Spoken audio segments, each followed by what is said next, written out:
Hey, what's up? Tony Schiavone here. Conrad Thompson and I are taking What Happened When live to St. Louis and Baltimore. Yes, sir. If you're a fan of our podcast, then I promise you'll love us live. We're coming to St. Louis Saturday, June 22nd at 7:30. That's coming up very soon. Saturday, June 22nd at 7:30. We'll be in St. Louis at Off-Broadway, located at 3509 Lemp Avenue.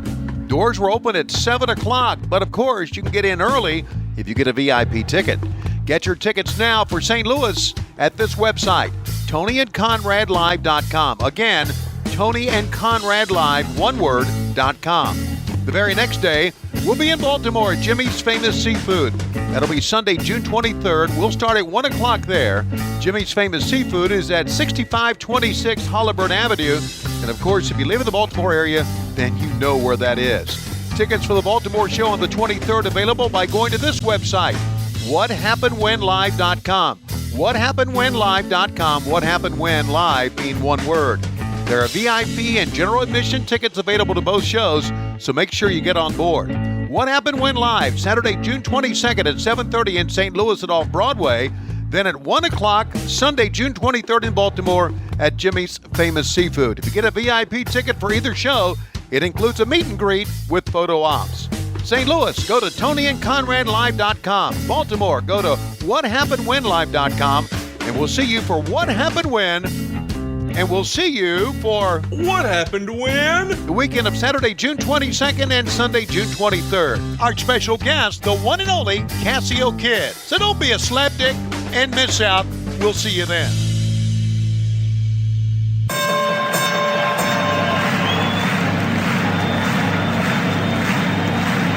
Ladies and gentlemen, welcome to the main event.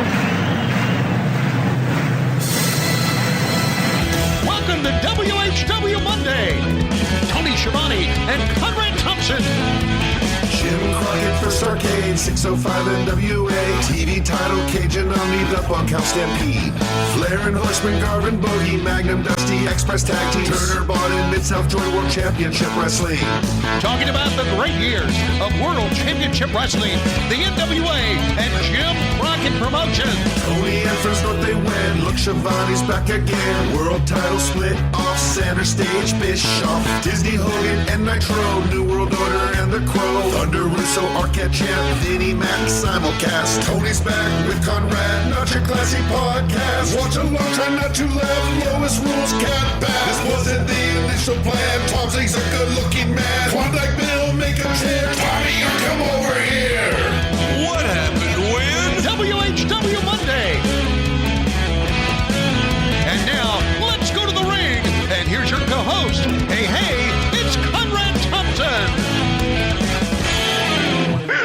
Hey, it's Conrad Thompson, and you're listening to What Happened When? With Tony Schiavone. Tony, what's going on, man? How are you? What's going on, Conrad? Hi, everybody. How's everybody doing this day? It's summertime, and that means hot buildings, and that means a lot of crazy wrestling. You know, isn't it a great time to be a wrestling fan? I think it's the best time ever to be a wrestling fan. And I know I'm going to take a little criticism for that, but God, dog, there's so much good wrestling. I mean, there is some terrible shit, just anything Goldberg's in, but we'll talk about that later. But man, there's some really, really good stuff. I just thumbed through the Observer recently, and I'll admit I haven't been able to keep up with everything, but I saw, where he was reviewing some shows from New Japan I haven't seen yet. And he reviewed that most recent NXT takeover. And I mean, it was just one 5-star match after another. I mean, some of those matches were beyond 5 stars. And of course, we just talked about Cody and Dustin. And then over the weekend, you had another big New Japan show with Okada, and golly, there's just so much good stuff. And then there's these new emerging companies, MLW's been super entertaining, and our friends at AEW are setting the woods on fire. There's just so many good choices. And by God, Tony Schiavone's back in wrestling. Well, I appreciate you sticking that at the end of that sentence. I'm not so sure how big a deal that is, to be honest with you. No, that's just you talking, and you need to stop downplaying it, because everybody listening to this is really, really glad that you're back. I mean, that's why they're here. Yeah. Well, thank you for that. And thank everybody for that. And especially thank you for that. However, I do want to say that I'm very surprised. And that wrestling is as popular as it is, and a lot of it has to do with social media, I know, and the internet and everything, and Fight .tv being able to put a lot of stuff that you can now get in your home or on your device or whatever, and but it also goes back to a lot of good performers, and I think we've got a lot of good performers because the performers that we have these days, most of them seem to love and respect the past of the business. And I think that's very important. We all do. You love it. I love it. Everybody listening loves it, but the performers love it too, and they respect it. And I think that it has a lot to do with the success that everybody's having right now. Without question. Thank you. And we appreciate you guys jumping on board with us today. We're going to do something kind of fun. We're going to go back to 1989, which is my favorite year in wrestling. I think I've talked about that a lot. I love 1997. I love 1989.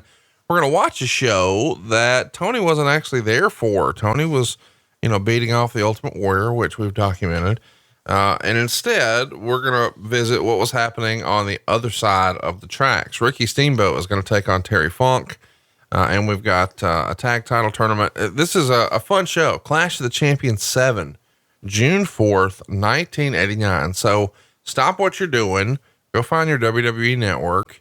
Go to the vault. Go to Clash of the Champions, go to 1989, find June 14th. That'll be Clash of the Champions 7. And man, we're going to have some fun today. This show's going to run 2 hours and 8 minutes. And I know you're excited about this, Tony, because you told me right before we clicked record that we needed to get through this one quickly because Lois had, maybe overdone it last night at the bar, and you had taken a Blue Chew and you were hoping that combination was going to lead to some good things. I think it will lead to some good things, as a matter of fact, because, we celebrated an anniversary, and it was I guess it was the second anniversary that I celebrated with the use of Blue Chew. What a way to celebrate an anniversary, right? Yeah. Blue Chew. Here's the real question, though. Who's having more fun with Blue Chew, you or Lois? You'd have to ask her about that. She seems to be having fun. She got a smile on her face, a big smile on her face. And I think it's because Blue Chew can work faster than pills. And that's the key. Can work faster than pills. Chew them up, take it on a full or empty stomach. Only takes a few minutes to connect with a BlueChew.com affiliated physician, and you can get your Blue Chew directly to your door in a discreet package. In other words, the package is not going to come to your door and says open for a hard-on or anything like that. It's very discreet. I wish it would, though. I mean, really, we need a certain box for our listeners. Right. Because here's the thing. I don't know what's wrong with letting people know. Like, I want my mail lady to know I can get it real hard, Even if it was a male guy, you wouldn't mind. I want everybody to know I can get it real hard. I mean, I just want everybody. And I'll tell you this, if you just let everybody know that you've got Blue Chew, they'll know. I've become the dog whisperer. I can't tell you how many wrestlers slide in my DMs or text me and ask me about Blue Chew. I mean, they think that I'm the world's foremost leading expert on super hard dicks. Now, I'm not, but our friends at Blue Chew are. And I'll tell you this, I know how to get yours real hard. All you got to do is go to BlueChew.com. That's BlueChew.com. And use our promo code WHW. And how much is it going to take to get that cock so hard even a cat couldn't scratch it, Tony? It's only the shipping cost because the Blue Chew is free. What? They're giving away free hard-ons? Free hard-ons. You only got to pay the $5 shipping. That's right. Your first order is absolutely free. It gives you your confidence in bed every time. You know what I like to say, don't you, Conrad? Chew it and do it. That's right. Well, I've chewed it and done it. Well, there you go. And you know what? I have it on good authority that at Tony Schiavone's house, that's a 2-man lift. I don't know what that means, but it sounds impressive. And you find out for yourself what Blue Chew can do for you at BlueChew.com and use that promo code WHW and find out what happened when you dick down the wife real good. All right. So let's fire up Clash of the Champions number 7, June 14th, 1989. Hey, you reckon Lois is coherent enough to give us a countdown, or do you need to step in and be her doppelganger today? No, I think she's ready to go. She got a big smile on her face, and I think she's going to be very excited about giving this countdown. Here is Lois Schiavone. So this show is the Clash of the Champions, right? Right. It's like that great British baking show where they They compete with one another, and instead of baking, though, you guys are beating each other up, right? Well, they do countdowns too, except they go ready, set, play. I'm Lieutenant General Carl Steiner. Ric Flair and I used to hang out in college together up in Minnesota. We used to chase women. He's an asshole, and I went into the service here at Camp Lejeune, or wherever am I? Fort Bragg. Anyway, I'm not kin to the Steiners. I'm not kin to Scott Steiner. I'm not kin to Rick Steiner. Their real name is Rick Steiner. But I did know Ric Flair, and he had a big dick. At least that's what they said in the shower. Dun, dun, dun, dun, dun, dun. Dun, dun, dun, dun, dun, dun. Dun, dun, dun, dun, dun, dun. They here he is, Ric Flair and Terry Funk. Wait a minute. Okay, top 10. Okay, I get it. This the number 1 contender, number 10 contender. JR was always big into this. I got to tell you, I kind of loved it back in the day. Now, I understand now why it might be a little silly, but a top 10, it makes it feel like a real sport. It makes it feel like college football. And here we are, Clash of the Champions VII, guts and glory. So, hey, listen, were you just sort of riffing or freestyling, or was Carl Steiner legitimately an old friend of Ric Flair? No, I was ripping it. I don't know. I don't think he was. He was the base commander. It's basically what he was, or one of the top guys in the base. And what I remember about this show more than anything else is the fact that it was red hot. And JR and Bob Caudle were talking about how much they were sweating through their clothes doing the show. Didn't start at the beginning of it, but by the time the show ended, they were like, boy, Jim looked sharp, didn't he? He always had that pocket square. Man, Jim is styling and profiling. He's ready to hang out with Rick after the show and see if Rick will show somebody the blue hanger.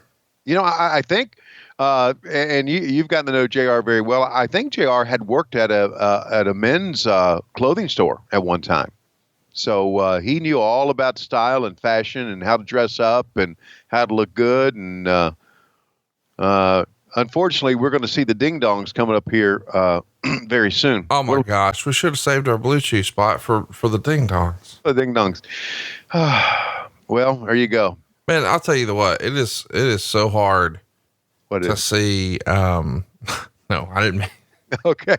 Listen, I thought he saw those flags and, oh, it's so hard. Well, I'm thinking, you're an American, buddy. You see the flag and you get a hard on. That's what I'm talking about. So what's so hard? I'm sorry. Well, there's no way I can't make a joke. I just got to be quiet for a minute. Okay. Cause what I was going to say, I just can't say. Okay. I got to give, WCW a lot of credit for this. And of course, now I'm speaking because that my dad was in the military. Lois's father was retired military. And, you know, this all means a lot, man. This all means, I mean, you got these kids and, it just means a lot. It's just very emotional. They did. And so WCW did a great job. Watch that rack zoom, please. WCW did come on, watch it. Did a great job of making this, the atmosphere, the military atmosphere, basically. It does look like a teeny building though. It is. I mean, this looks like a building that Court Bauer's scouting out for the next War Chamber MLW show. It could be. They had a pretty rabid crowd. I mean, let's face it. You're in Fort Bragg, North Carolina, and you're basically in the Crockett territory. So they all watched Mid Atlantic Championship Wrestling and World Championship Wrestling, and the Steiners. Oh God. I don't know. I mean, I don't know if I would have done this or not. What, showing the wrestlers rappelling down or whatever? Yeah. I mean, I get why, but still, I don't know if I would have. It's like, well, anybody can do it now. Oh no. I think you're establishing that these are the good guys. Oh, wow. Speaking of the good guys. Yeah. How about this? Is she going to rappel? And if she fails, she could just bounce right on down. See, those are the wrestlers right there sliding into my DMs. Tell me about Blue Chew. Is that Norman Smiley? Ranger Ross, maybe? Oh yeah, you're right. Yeah. Yeah. I gotta tell you, as a kid, I would have ate this up. Yeah. This is cool. Eating what up? That coming down there right now? Oh my gosh, that would have been as an adult. Look, spread those legs out and zoom. What's wrong with you? Boy, Missy's super wet. Yeah, I spread those. Well, you had to spread the legs out for a. Did you hear what she did? Did you hear it whistle? We had our volume down, but a good landing. She's all wet now, and her nails is okay. Bless her heart. Boy, she was smoking back then, wasn't she?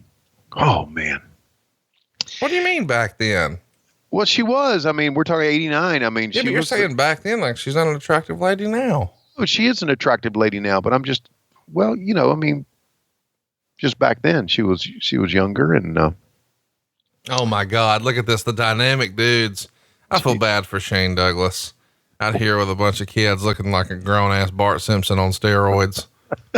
Look, guys, I'm so relatable. I got this neon hat backwards and frisbees and children. Nothing to see here.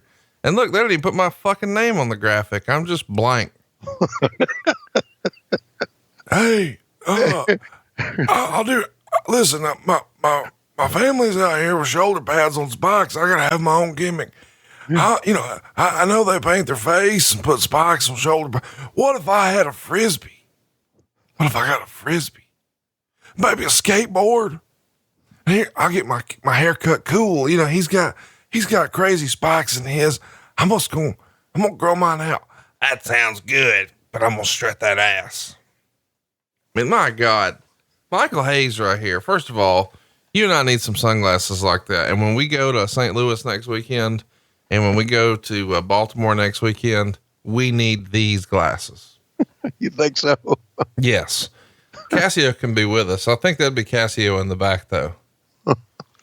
Terry Gordy here looks like, he, like Cassio, would fuck up some mashed potatoes. Oh God. Terry Gordy was a legit badass. And then he had these two fuckers. What's great about Terry Gordy is he looks like the grown version of a cartoon bully.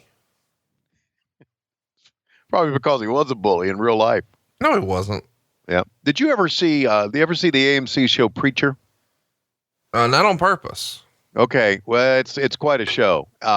There's one big, tough bully guy in that show named Jody. And so Terry Gordy reminds me of Jody. He just beat the fuck out of everybody. Didn't give a shit about anything. And when you hit him, he got madder. I don't think these guys, I don't think everybody here was in the military. I think you had a lot of civilian slapdicks here. What the fuck are they doing? I mean, it's like, come on, fucking, okay. We've had all this shit, and now they're just walking around in circles. Are we in a commercial break? Oh, here we go. Finally. Thank God. Let me just tell you one of the things I enjoyed about WCW in this era. I love that they would wrap the post in Coors Light or Ruse. Right.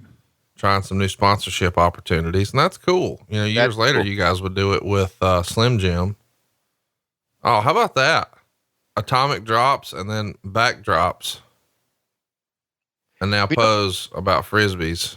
Oh my God. I feel bad. Have you notice one thing here? We've got one camera shot. It's a one camera shoot. So there you go. Thank God they switched to another camera. Holy, and now they're back to this one. It's just like they stayed on this wide shot and then they finally got somebody up on their cameraman up on the apron of the ring. I'm very, very, sensitive to things like this, camera work and everything. You were saying that you kind of threw it out, just threw it out and kept going, that I was jerking off the Ultimate Warrior back then. Yeah. With your hand and mouth. Yeah. Well, I think back by that time I was jerking off Zeus. Oh, that's right. Yeah. Around this time. Yeah. You were cross-eyed. Yeah. Cross-eyed and jerking off Zeus. Which one of them dicks you want me to grab? The one in the middle. Okay. Thank you. But fans are, man, I gotta say, fans are into this shit, buddy. Well, why wouldn't they be? I mean, listen, I know that we're sort of making fun, but that's because, that's what we do here on the show. Right. But the Freebirds came out all prissy and, that's going to get some heat, and they got shades on inside, and everybody knows only assholes wear shades inside. And then you've got the two guys who call themselves Dynamic Dudes, and they came out trying to make children happy, and they've got Frisbees and neon colors. So they're clearly the good guys. So, I mean, they're ready for some action. But is this, if you think about the military theme that they've had during the entire show, and they start out with some dynamic dudes with kids and some prissy guys with sunglasses, maybe not the best way to start. Maybe Ranger Ross should have started the show. Oh God, why would you do that? Well, because he's in the military, he's an Army Ranger, and this is Fort Bragg, and I think you bring him out in a lull in the show. Okay. So when things start to, oh man, we need to pick me up. Get Ranger Ross. Like, this is the one time he's over. Yeah, the one time he's over. You're exactly right. No, I'm not saying that to be funny, but outside of rappelling down in the Superdome and this. Yeah. Well, I mean, was there another time? No, you're right. You're right.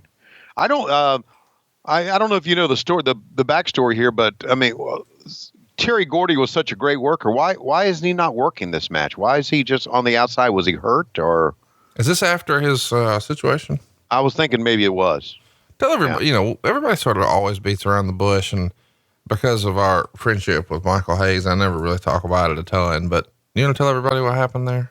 I don't know the particulars. You know more about it than I do. It was 93 and was before this, but right. He's traveling from the United States to Japan for a tour, and he overdoses on pain medication and goes into a coma. And because they're, in the air, they can't get him the attention he needs as quickly as they probably would have had they not been, over an ocean somewhere.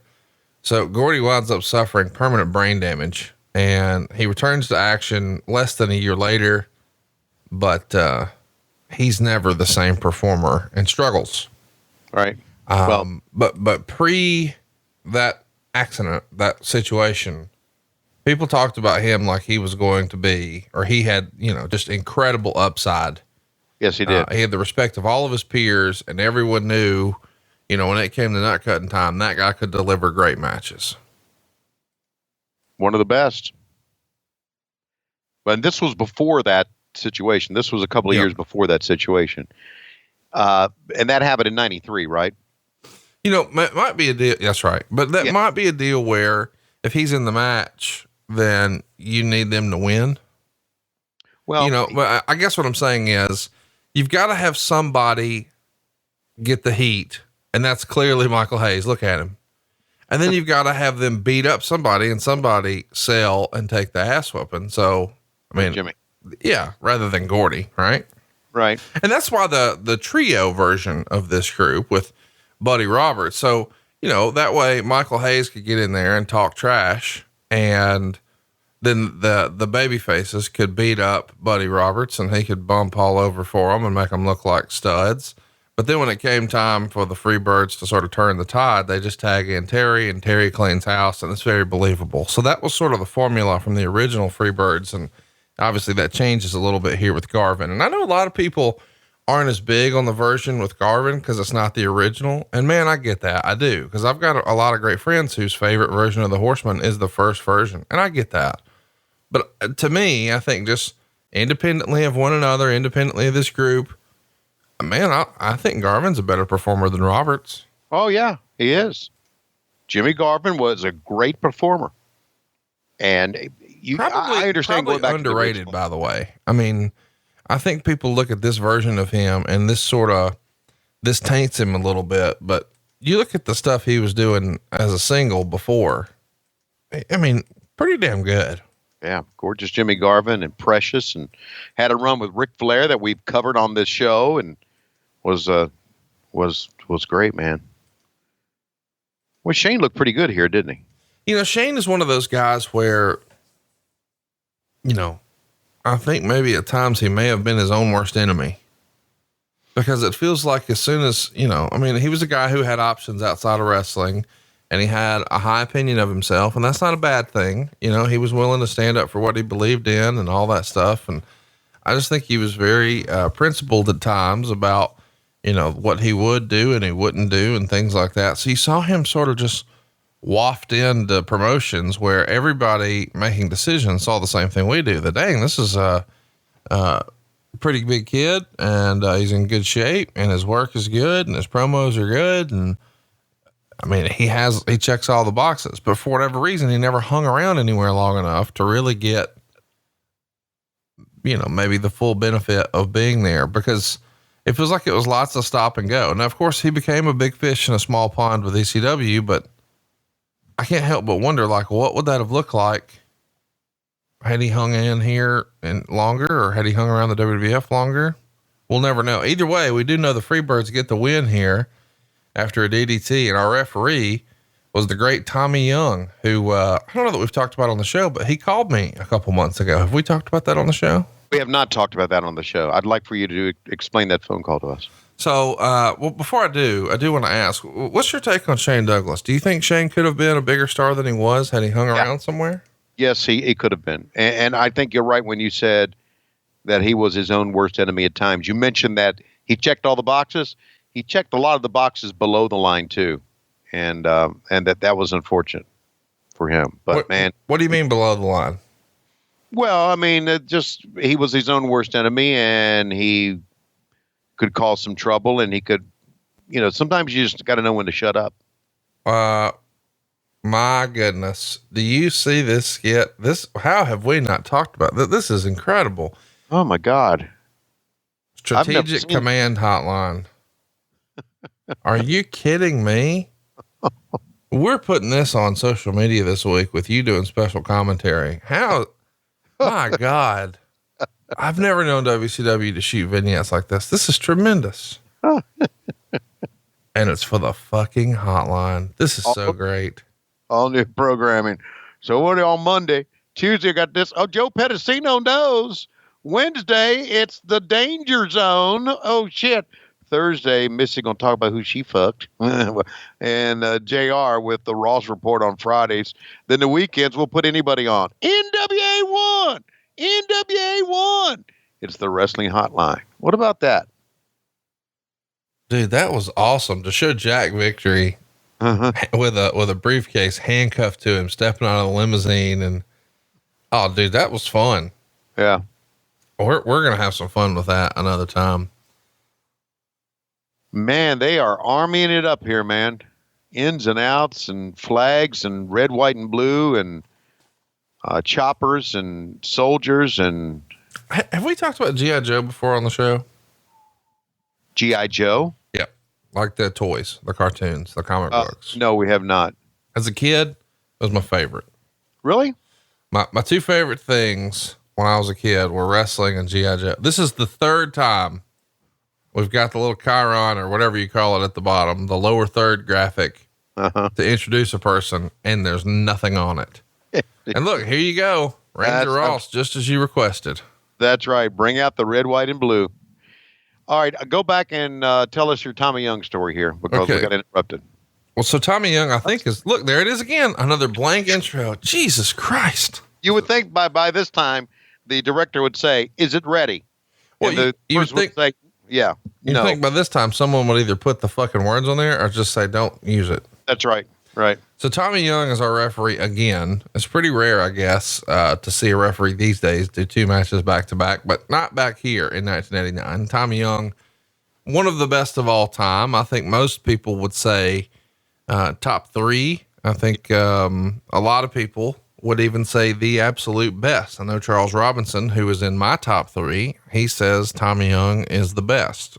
So do I. Okay. Yeah. So years ago now at this point, we had our famous Barbarian story. Well, I guess it was 2017.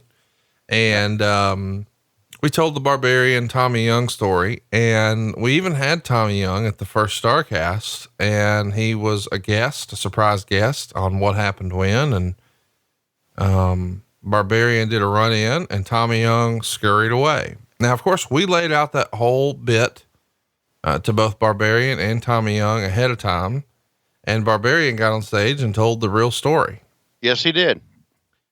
Tommy Young just found out what the scoop was in 2019. And I didn't realize that. I assumed that Tommy Young knew the real the whole time. It turns out he did not. So I get a random phone call from Tommy Young a couple of months ago. And he was not happy. Wow. And that was a little shocking for me because, when I first booked Tommy for StarCast, I had to give him all the information so he could write it down. And I said, well, just give me your email address. I'll email it to you. And he shut that down real quick. And he said that the internet was for the devil and that it was ruining all these kids' minds. And he wasn't going to participate and he wasn't going to get on one of those machines where people could steal his identity. Uh-huh. And I thought, okay, that makes sense because I've only ever known Tommy to have a flip phone. Right. Ranger Ross gets the win. Yeah. Who did he fight? Who was it? Wait, I don't even know the guys' names thanks to the lack of video footage here. That was the terrorist. The terrorist. Yeah. The terrorist even hijacked the Chiron. The terrorist was portrayed by Jack Victory. Okay. All right. So Tommy Young, says that people kept asking him about the Barbarian at shows. Uh-huh. And then someone showed him, I guess, on their smartphone. Uh-huh. And Conrad, all these fans were talking about online. They had my picture and they had a picture of the Barbarian. And then they showed me a shirt that had my name on it, but Barbarian's face paint. And I saw something on the internets with that. And one after another, everyone was talking about me jacking off the Barbarian. And he was quiet. And that's when I was a little like, oh man, he doesn't know. And so I said, well, Tommy, there was a story that somebody told us on the podcast. Oh, I know the story. I was there. Do you want to hear it? And he told me the story. And anyway, at the end of this, I started feeling like really, really bad originally. Like, oh man, I can't.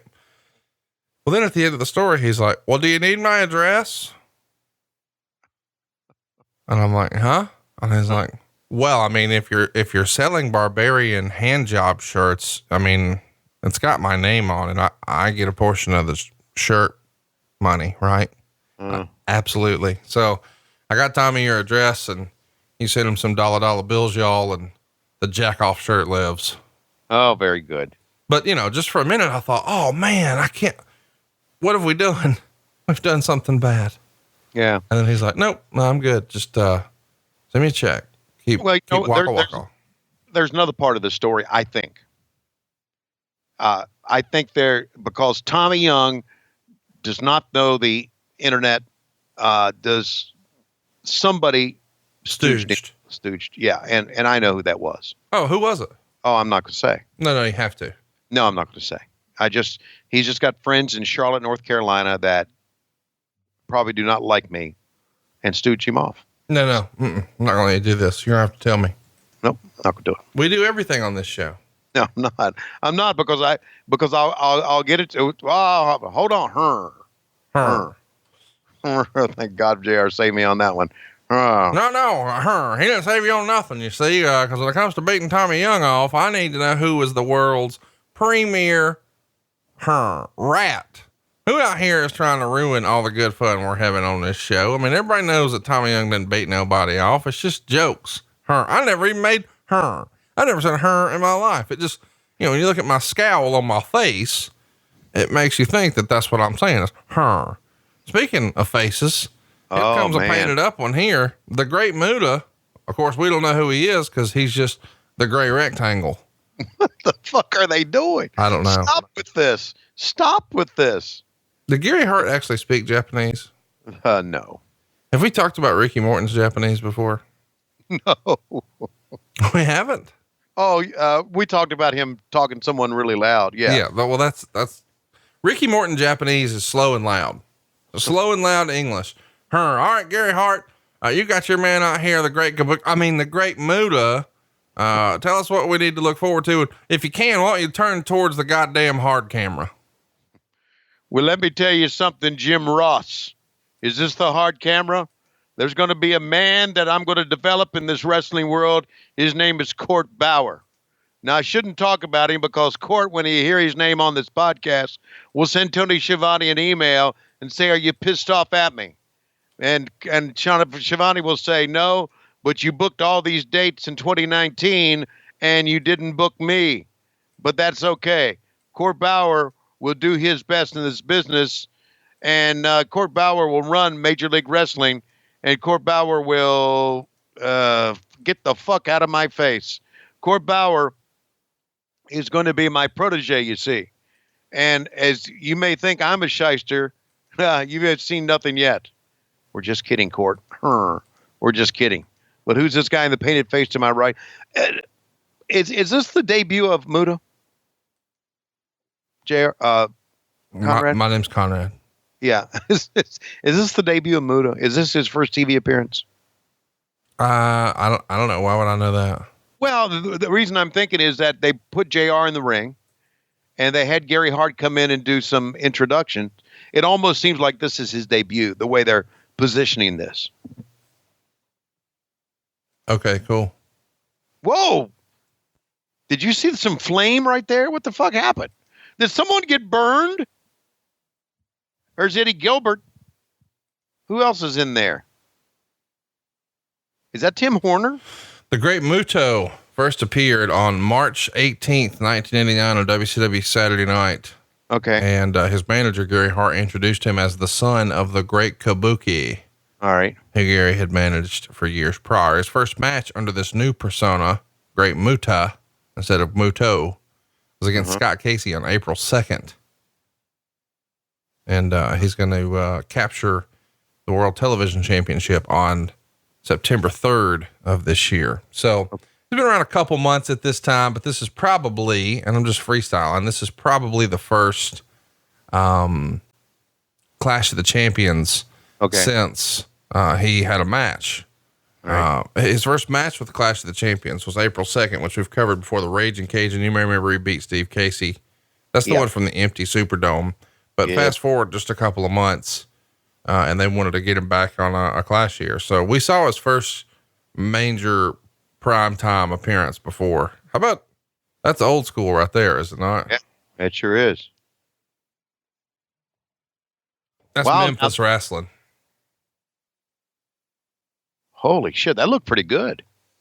Yeah, one of the things I've learned about these Memphis boys and their fire is they don't throw fire, they present the fire. No, I'm being serious. Like, if you throw it, it won't go anywhere, but you have to present it. So, these gray rectangles on the left is George South. Right. And on the right is your main man, Cougar J. Cougar J. Which I feel like was probably your nickname in high school. I don't know, but I sure like that hairdo. Stop it with the, You tell me that dude doesn't have Quaaludes and Blue Chew in his jacket. He does. Yes, everybody. All right. Now guess who these ding dongs are going to wrestle? Oh God. Oh, the actual ding dongs. The actual ding. My fucking God. Look at this.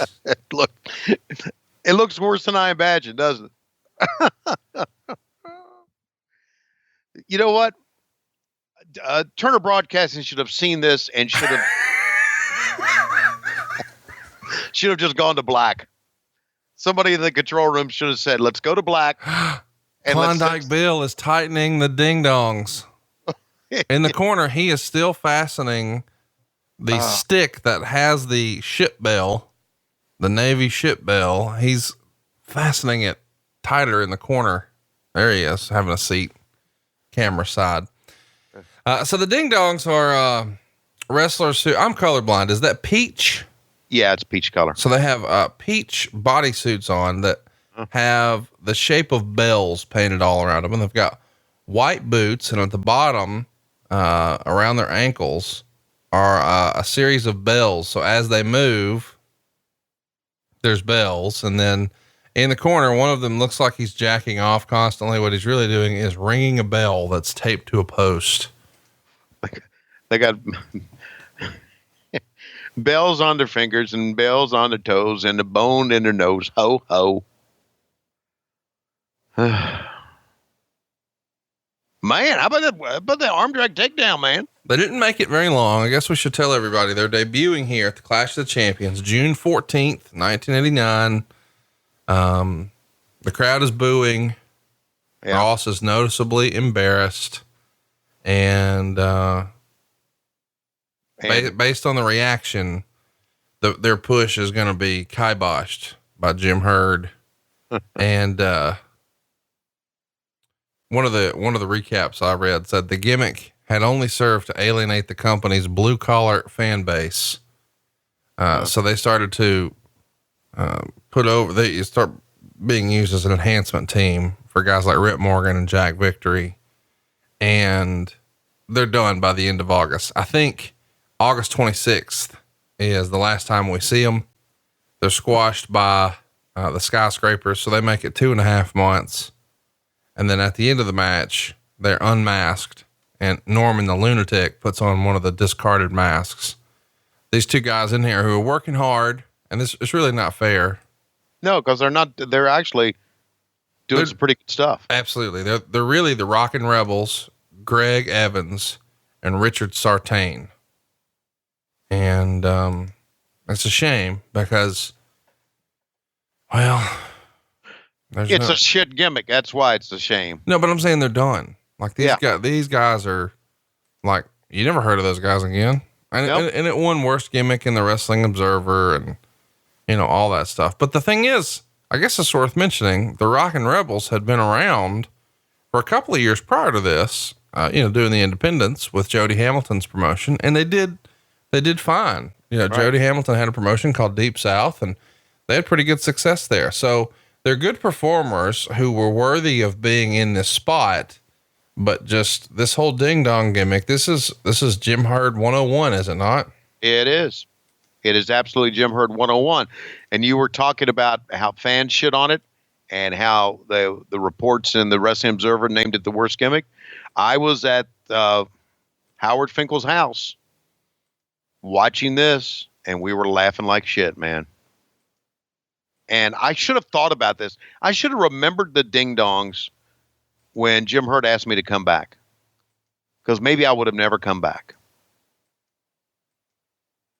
Wow. With the fans, there's one fan down at the bottom clapping. Maybe he's clapping because the match is over. But you're right. Look, they did some pretty good stuff. Look at that. Yeah, that's the thing. Sometimes we make fun of gimmicks, and Lord knows I'm guilty of this, but we're just shitting all over the gimmick. We don't mean to shit on the guy, No, the guys performed quite well. These guys are working hard, and they're probably, really good wrestlers. They're just, they're doing what's asked of them. But my Lord, fucking ding dongs. Ding dong. All right. We apologize for that, ladies and gentlemen, but we do appreciate you being here at Fort Bragg. And of course, we know a lot about ding dongs here at Fort Bragg because, there's not a lot of Missy Heights running around here, and that's a shame, but we're glad that she's here today. She's probably the biggest star of them all. And, when they told us that she was coming, a lot of the boys, they're more excited about seeing her than they were Ric Flair, but that's another thing. We're real glad that World Championship Wrestling's here and that we've got a great announcer like Jim Ross and not that slapdick Tony Schiavone. Dun, dun, dun, dun, dun, dun. Guts and glory. Woo-ha! All right, here we go again. Some more Army stuff. Right, left, right, left, run our ass off. Right, left, right, left. It's worth mentioning in the 80s, America was sort of military crazed. You had lots of movies like Top Gun or Rambo. G.I. Joe was huge.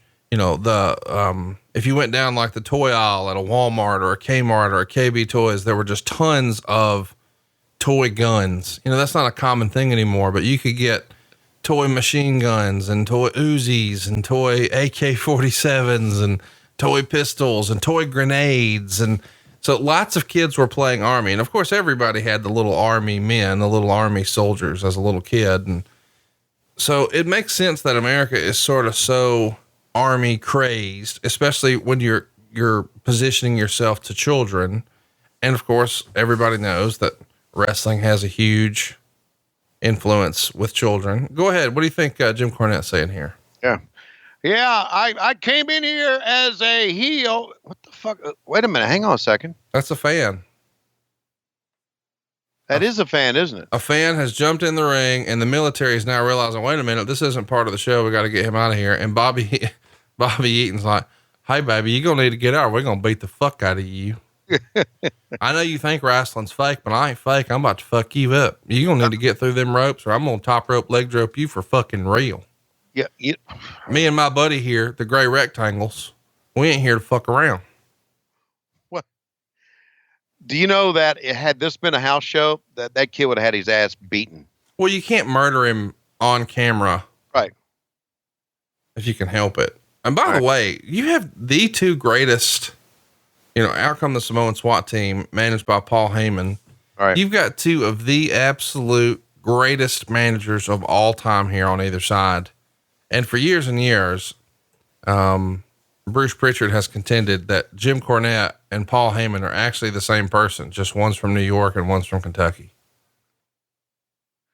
I'm not so sure that I agree with that. He just means in terms of their passion for wrestling, both getting in through photography, both really wanting to be involved in the business, both being very creative, both being very opinionated, both sort of rubbing people the wrong way at different times. Is Paulie getting on social media and shitting on everything now in wrestling? I don't think he is. Do you want to? Boy, I would not have done that. Yeah. I feel like you just signed up for the pain train. No. I'm giving an opinion. Jim Cornette, it doesn't like a lot of the stuff that goes on right now. He doesn't, and I get it because I've been with Jim Cornette and I've seen him what the fuck? I've seen his mind, and holy shit, he took a hell of a bump there too. You know what he does like? He likes MLW, which is more than we can say for you since you quit showing up for work. Hang on a second. I didn't quit showing up for work. They booked days that I wasn't available. Is right. But I wouldn't have mind working with Jim Cornette, but I think Rich Bocchini is doing a great job now. Serious business. Yeah. Do you want to backstep what you said about Jim Cornette? Cause if you don't, you're going to get fucking.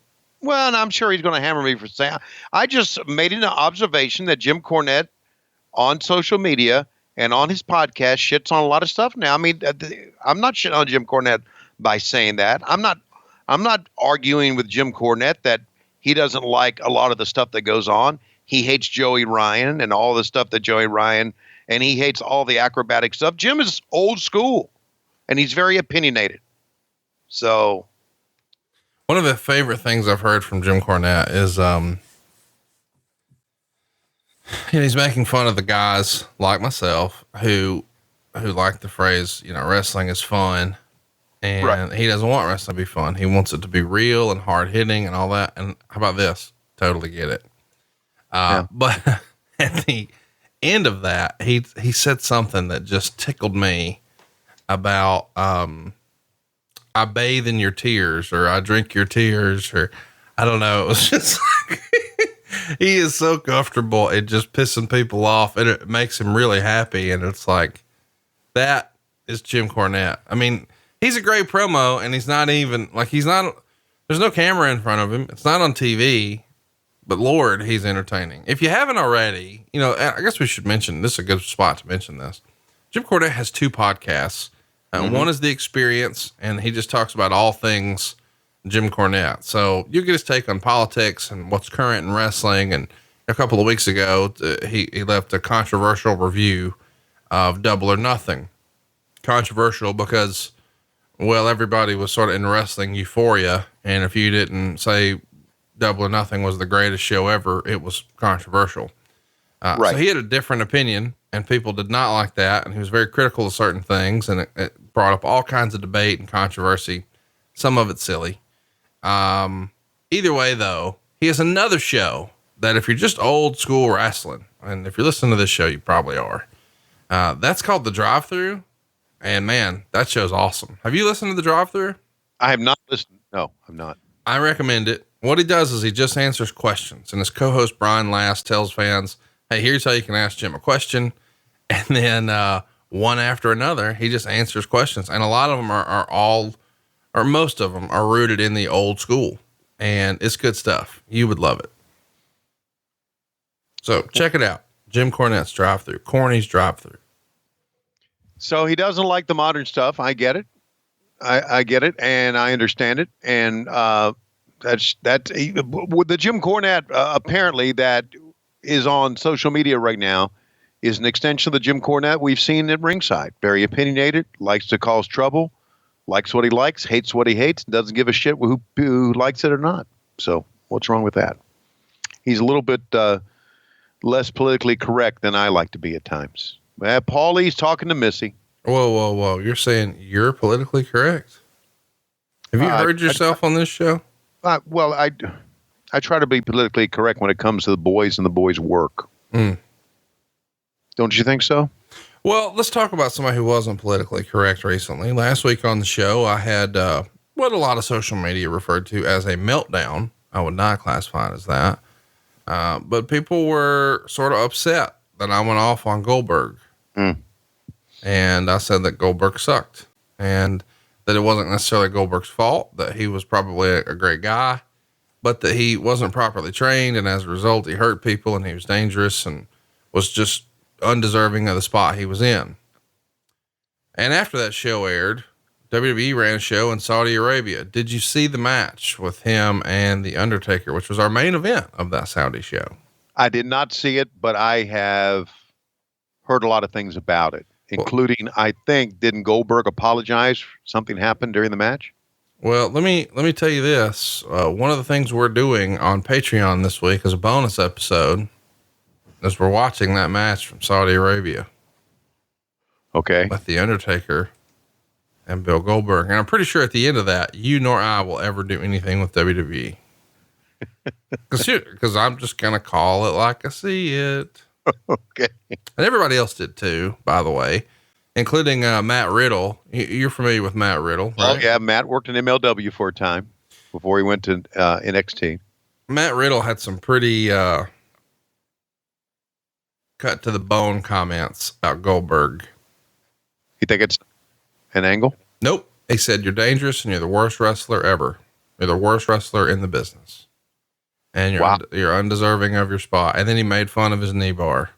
And then the next day, after he deleted some of those comments, he didn't back it down all the way. He said, hey, I just don't appreciate when wrestlers are given the spot and they're unsafe and they hurt people. By the way, or P.S. Undertaker's a stallion and a legend. Huh. Speaking of hurting people, fans really bought into this, man. And of course, we didn't show the pin. Holy Look at shit. the crowd, man. Look at the crowd. I know, man. This is the old school stuff here. What a great time for tag team wrestling too. Whether you were a big fan of any of those three, you know, the Samoan SWAT team, very realistic. The Midnight Express, arguably the best tag team ever. And then the Road Warriors here to just dominate and decimate. And they're all jacked up and they got the face paint. Of course, the crowd's going to be with it. So are you saying that Goldberg and Undertaker is the worst match of all time? No.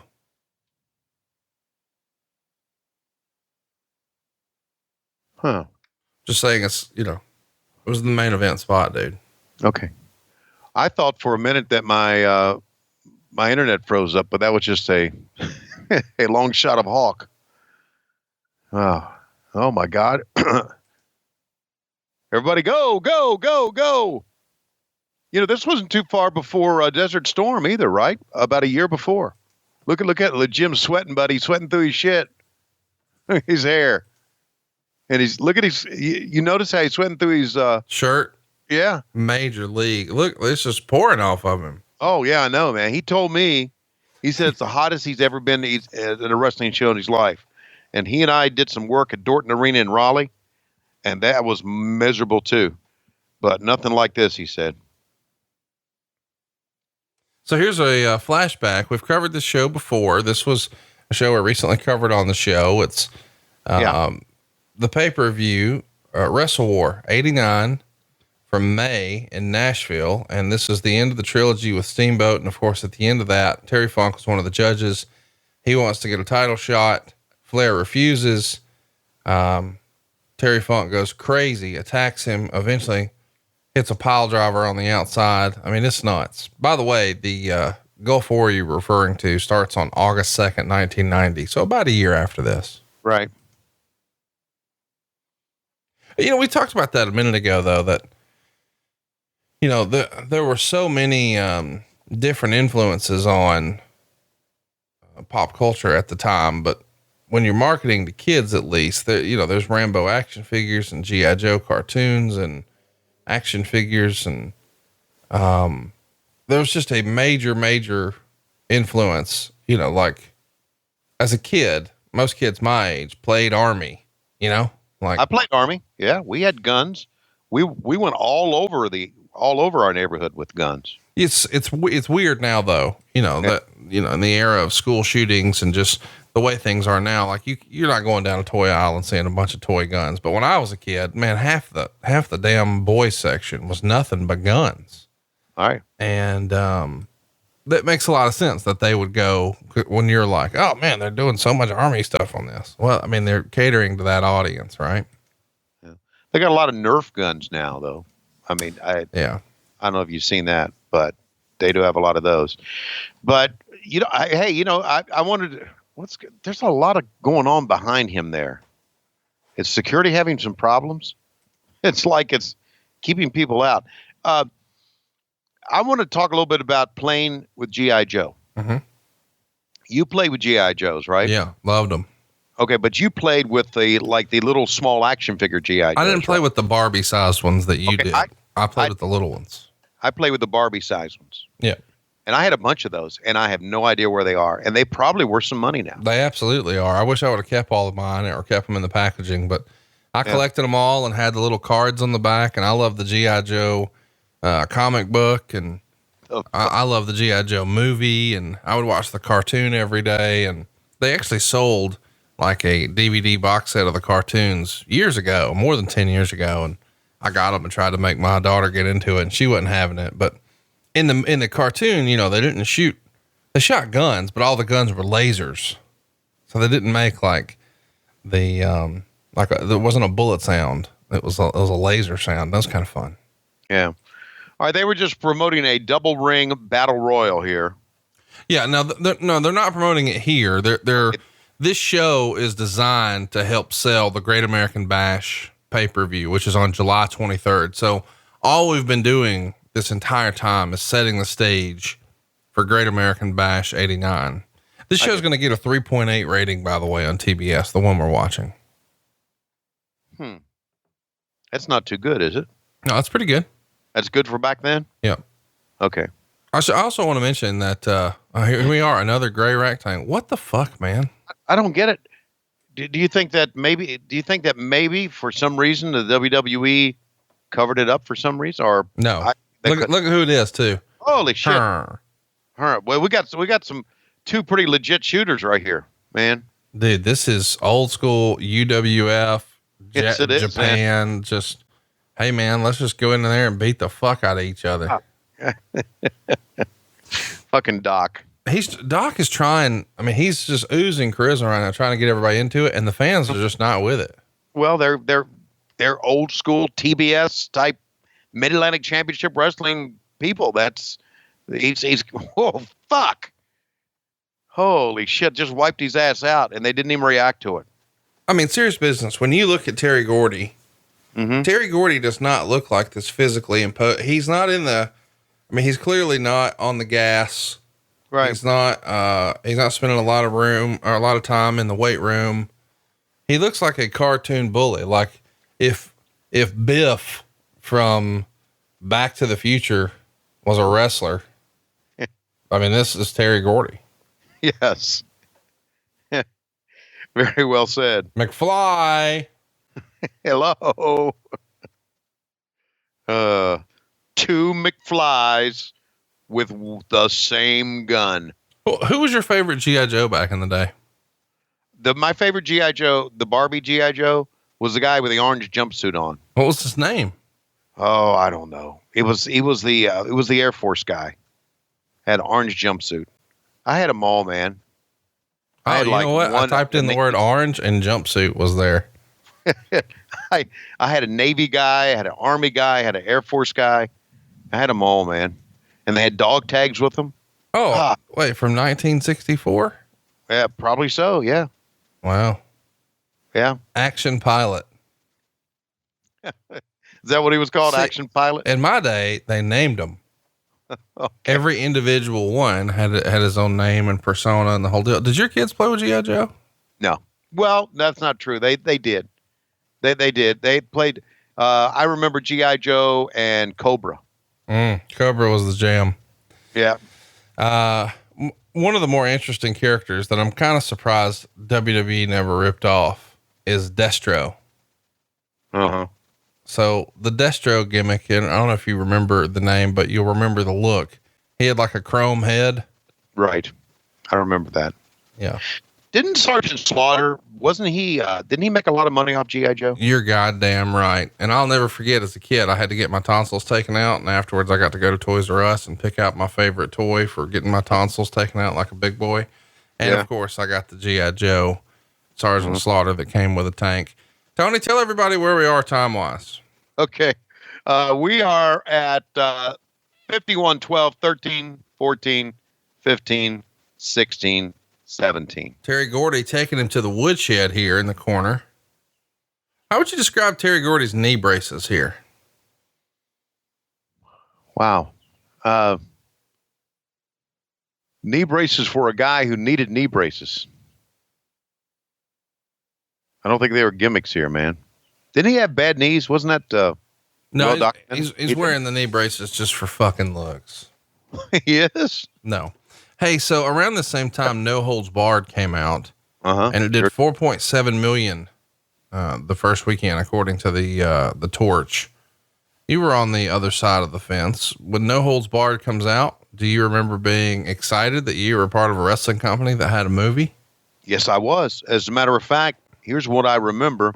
We went to a theater in Stamford, Connecticut, and shot a video for that.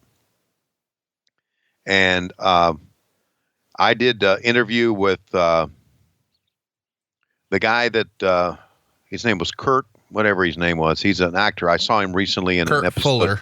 Kurt Fuller. Yeah, I saw him in an episode of Boston Legal recently. I did an interview with him, and of course, we played it up like he was really the bad guy.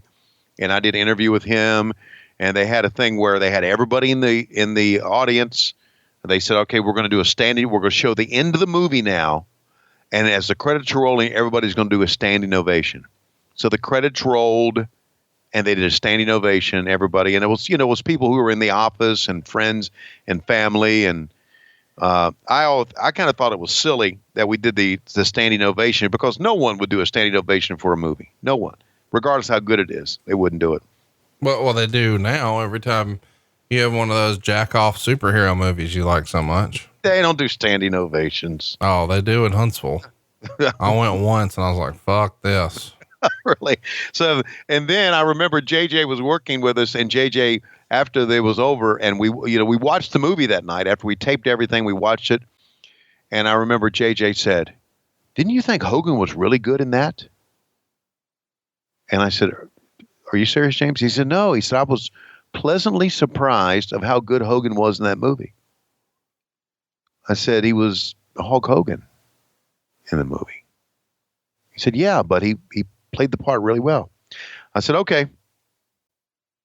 So we spent a whole day and night doing a video for that movie, and I got to watch it, and I thought the movie kind of sucked, but that was me. But then again, if you work for Vince and you thought it sucked, you didn't say that, but I didn't go as far as JJ did and put the movie over to Vince. Of course, Vince never asked me either, so. Yeah, why would he? Yeah, why would he? So, what did you think of the movie? I fucking loved it. It's the best wrestling movie ever made. It's not even close. Really? Better than the wrestler? Much. Okay. Much. No, you got to appreciate, I was 8 when it came out. Okay. So yeah. Okay. I got it. There was a movie that, there was another movie that like the AWA guys were in and Ric Flair was in. And Hey, let me ask you this. This is a double count out. boy, it sure is. Who was a bigger dickhead about finishes? I mean, who was a problem with finishes here? Was it Terry Gordy or was it Steve Williams? Because these guys had a lot of count outs in WCW. Yeah. I feel like it's probably Steve Williams. And I know the idea is I can't lose on TV. It'll hurt my Japan money. I mean, that was the theory back in the day is, you don't want to mess with your Japan money. So if you're losing on TV or the magazines have you now, no, they don't have this TV in Japan, but the magazines would report that you lost or whatever. And that would make its way to Japan. Is it Terry Gordy or is it Dr. Death? It's Dr. Death. And I'm telling you a part of it now. The part of it is that I think that I think he knew that people were legitimately scared of him. That may sound stupid, but I always thought that Dr. Death could do whatever he wanted because people thought, my God, it just continues. They never fix it the entire time. We're going to do this. You and I are going to have fun with this for the rest of our show. That's Mike Justice, by the way. And he has the task of taking on Norman the Lunatic. Yeah. But really, I think Doc knew this. And I think if Doc, there we go again. I think if Doc didn't want to do anything, that he wouldn't do it, and they would go, okay. It's like if the bear doesn't want to go down, you don't slam him, right? Do you remember hearing around this time that WCW had their own answer to Saturday night's main event? Because Wade Keller reported, the biggest news is the NWA and CBS have agreed to let the NWA have 5 Saturday night network specials next season. The 2-hour specials will air from 11:30 PM to 1:30 AM Eastern and will be called NWA Saturday Night Super Bouts. These specials will take place the week before next year's Saturday night's main event by the WWF. However, in addition to the 5 programs next season, CBS has agreed to let the NWA have their first Saturday night special in 2 weeks on July 1st. CBS plans to give this wrestling show a mega push. Have they seen the impressive ratings the Saturday night's main events have gotten? And CBS will also be doing commercial spots previewing the program.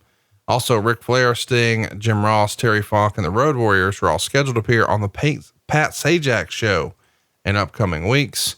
And the NWO will be allowed to advertise their other products. So chat me up here. I don't think that ever happened. No, it didn't. This is the very first time I've heard of that. So that's my question is, do you think Wade was just fucking wrong or they had something worked out and it just never happened? I think Wade was fucking wrong. I cannot see, back then CBS wanting to do anything with Turner Broadcasting. Tom Zink, had recently signed with the company. And he was going to be coming in on September 16th. And as we know, once you saw that Tom Zink was back, you started trying to figure out how you could get back there as well. And then I got back, didn't I? Mm-hmm. Yeah. So follow the dots. What the fuck are we doing here? Are we taking Norman out in a stretcher? I like how he came out with an airplane seatbelt around his head. That's improv right there, guys, at its best. About shaking the keys in front of him. Yeah. They're the keys, Norman. I feel like that's what you had to do at that bar last night with Lois. Come on, we're going home. Shake the keys like she's a dog or something. That's right. Hey, how many old fashions you going to drink tonight, sweetheart? Here you go. Is that her drink, the old fashioned? She loves the old fashions, yeah. That makes sense because you're kind of old fashioned. Well, yes, I am. But I'm just not I'm not a bourbon guy, you know. I'm more of a vodka guy. You talked about seeing the movie. When you saw the movie, No Holds Barred, right? Did you get any concessions? Oh yeah, I got popcorn. Okay. What's your go-to? You probably don't go to the movies much anymore. Oh, I do. I go once a month. I used to go once a week, but I find it harder to find stuff I'm into. But I'm going to see Rocket Man. Haven't seen that yet, but I can't wait to see that one. Okay. So what's your go-to snack at a movie? No, popcorn. I'm a fat dude. Popcorn and Milk Duds. No, I don't do the Milk Duds. It's not my jam. Nice shot of Norman's crotch here. Well, I mean, you're talking about Milk Duds, and I hear Kevin Sullivan in the background over there. Yes, he's shaking. Triple Crown, King of the Hill, double ring battle royal. There's ring 1. We got to describe it for you. And then there's ring 2. Look at that shitty graphic. Bless her heart. Well, at least they got that one right. They don't have anybody's name right in this thing, but they got that right. That's all part of the Great American Bash. So this is your favorite year in wrestling, right? Okay. I just realized. What? This was the era where Wade Keller just made up shit to be funny. It wasn't really happening. Really? There was an era where he admitted to do that? No, it was doing it for satire. So this CBS thing was just satire. Really? Took me a minute to realize that. My apologies. Really? Are you serious? He did things for satire? Yeah, because he talked about it in the opening bout on July 1st. It'll be Randy Savage versus Sting. Then I was like, oh, he's just fucking around. Because that's definitely not happening. Okay. Keith Mitchell had to be a part of this. Okay. And we love Keith Mitchell. I know he works for AEW now. And we saw what they did with Double or Nothing and the great production value they had for that on Fight. I guess it was on Fight. But my question is, wouldn't Keith by this time say enough with the video fonts? Don't bring them up anymore. Probably. Tony, give everybody a countdown. Tell everybody where we are. Okay. We are at 101, 49, 50, 51, 52. Are you with me on that? Dude, these sunglasses we got to get. I'm telling you, next weekend, St. Louis, next weekend, Jimmy's Famous Seafood. We're rocking these. By the way, tickets are on sale now. You want to tell everybody where you can get them? Yeah, you can get the tickets for Off Broadway in St. Louis at TonyandConradLive.com. That's TonyandConradLive.com. The next day we'll be in Baltimore. That's on the 23rd, and that's a 1:00 show there. WhatHappenedWhenLive.com. WhatHappenedWhenLive.com. Of course, you fans of Jimmy's Famous Seafood, you can also go to Jimmy'sFamousSeafood.com there as well. I've never been there, but man, I'm excited about that show. Well, I'm excited about St. Louis too, because we have a lot of our low-key big hogs come all the way from across the country. It's going to kind of like be a low-key big hog reunion there. I ain't mad at it. No, I'm not mad at it either. So I look forward to seeing it. I know, I think JD Justin Davis is going to be there. I think Travis is going to come down from Canada and be a part of it. And so, yeah, we're going to have a great weekend. Great weekend. Well, look at Brian, man. He was ripped, wasn't he? Holy shit. That's the best he ever looked. Yeah, I agree, man. My gosh. Wow. It's like a Greek god right there. Yes, he does, man. Yes, he does. And this was, I guess this was introducing Brian Pillman to the world, man. It's my favorite Brian Pillman. No, it's not. You like the Bengals. No, I'm talking about the early Brian Pillman before he for sure. Crazy. Yeah. I mean, I like the crazy one too. I mean, I really liked the crazy one, but when I think of Brian Pillman, I think of like his old Galoob action figure with the Bengal tights. Uh-huh. Speaking of crazy. The good old days. Wow. Kevin Sullivan, they spell his name exactly like everybody spelled their name earlier. And stop it. My God, stop this. This is embarrassing now. Yeah, it is. It's absolutely embarrassing. Well, what do you think Mike Rotunda thinks of Firefly Funhouse? I think he likes it. Yeah. What do you think of it? I love the Muscle Man dance. Do you really? I mean, here's the thing. It's different. You know, I think everybody, I don't think you can have it both ways. You can't say, God damn, I'm so tired of the same old shit. I wish they'd try something new. Right. Then they try something new and everybody's like, oh, it fucking sucks. Like, well, hang on. Let it play out. Let's just. Well, a lot of people feel it's the best thing they're doing right now. And I can see that. Let's talk about the show we're watching here. The hot news from the Torch, where he recapped this. He says, the last several months ratings have been plummeting. The recent Clash 7 drew far less than the goal of a 5 rating. And this prompted the NWA to look back at their records to see what the problem could possibly be. They found it. Ratings started to fall immediately after Davy Crockett was taken off the air. Now, of course, now I realize, oh, this is the satire section. See, I didn't know that a minute ago when I was CBS. I forgot that the old Torch just legit made shit up just to be funny. Oh, to be funny, not just to perpetrate lies. Right. I mean, yeah, I was trying to be entertaining. Okay. Like we are here on the show. Right. I get that, but we are entertaining and they weren't. That's hurtful. Yeah. Recapping this show. This is in the news section, not in the satire. Forgot that was in there. Okay. My apologies. Clash of the Champions 7 aired on July 15th on TBS for 3 hours and drew a very disappointing 3.8 rating as the NWA was looking for at least a solid 5. Right. And the reaction seemed split between those who thought it was a good show and those who didn't. The show opened with Hayes and Jimmy Garvin, the new Freebird, pitting the Dynamic Dudes in the tag tourney semifinals. Ranger Ross pinned the Terrorists. Great Muta's Dragon She demo was interrupted by Eddie Gilbert, who threw fire at Muta, but missed and hit Trent Knight instead. The Ding Dongs debuted and beat Cougar J, which is your new nickname, and George South.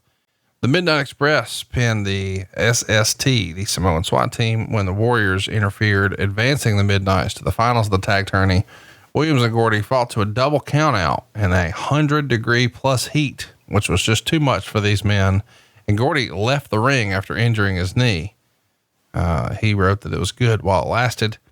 Norman beat Mike Justice, Kevin Sullivan, and Mike Rotundo. Well, we're watching that one now.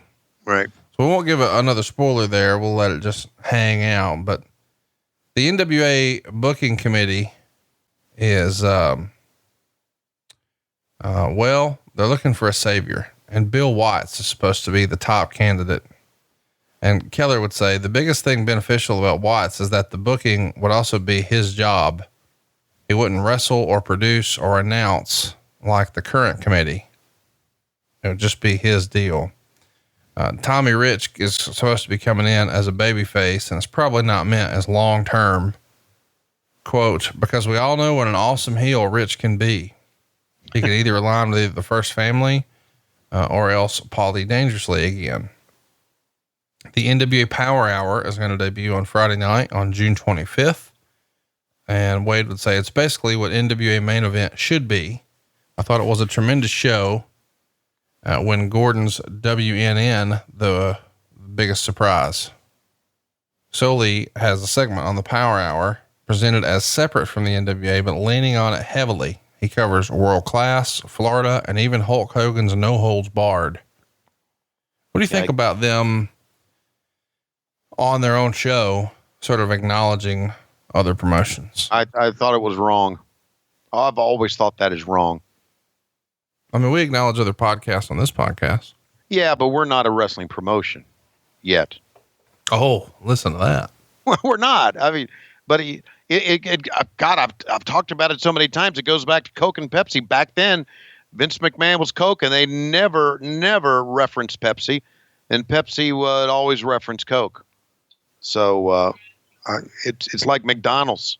McDonald's never talked about Burger King, but Burger King used to always talk about, we don't fry our hamburgers like McDonald's. So I thought that was wrong, and we laughed at it.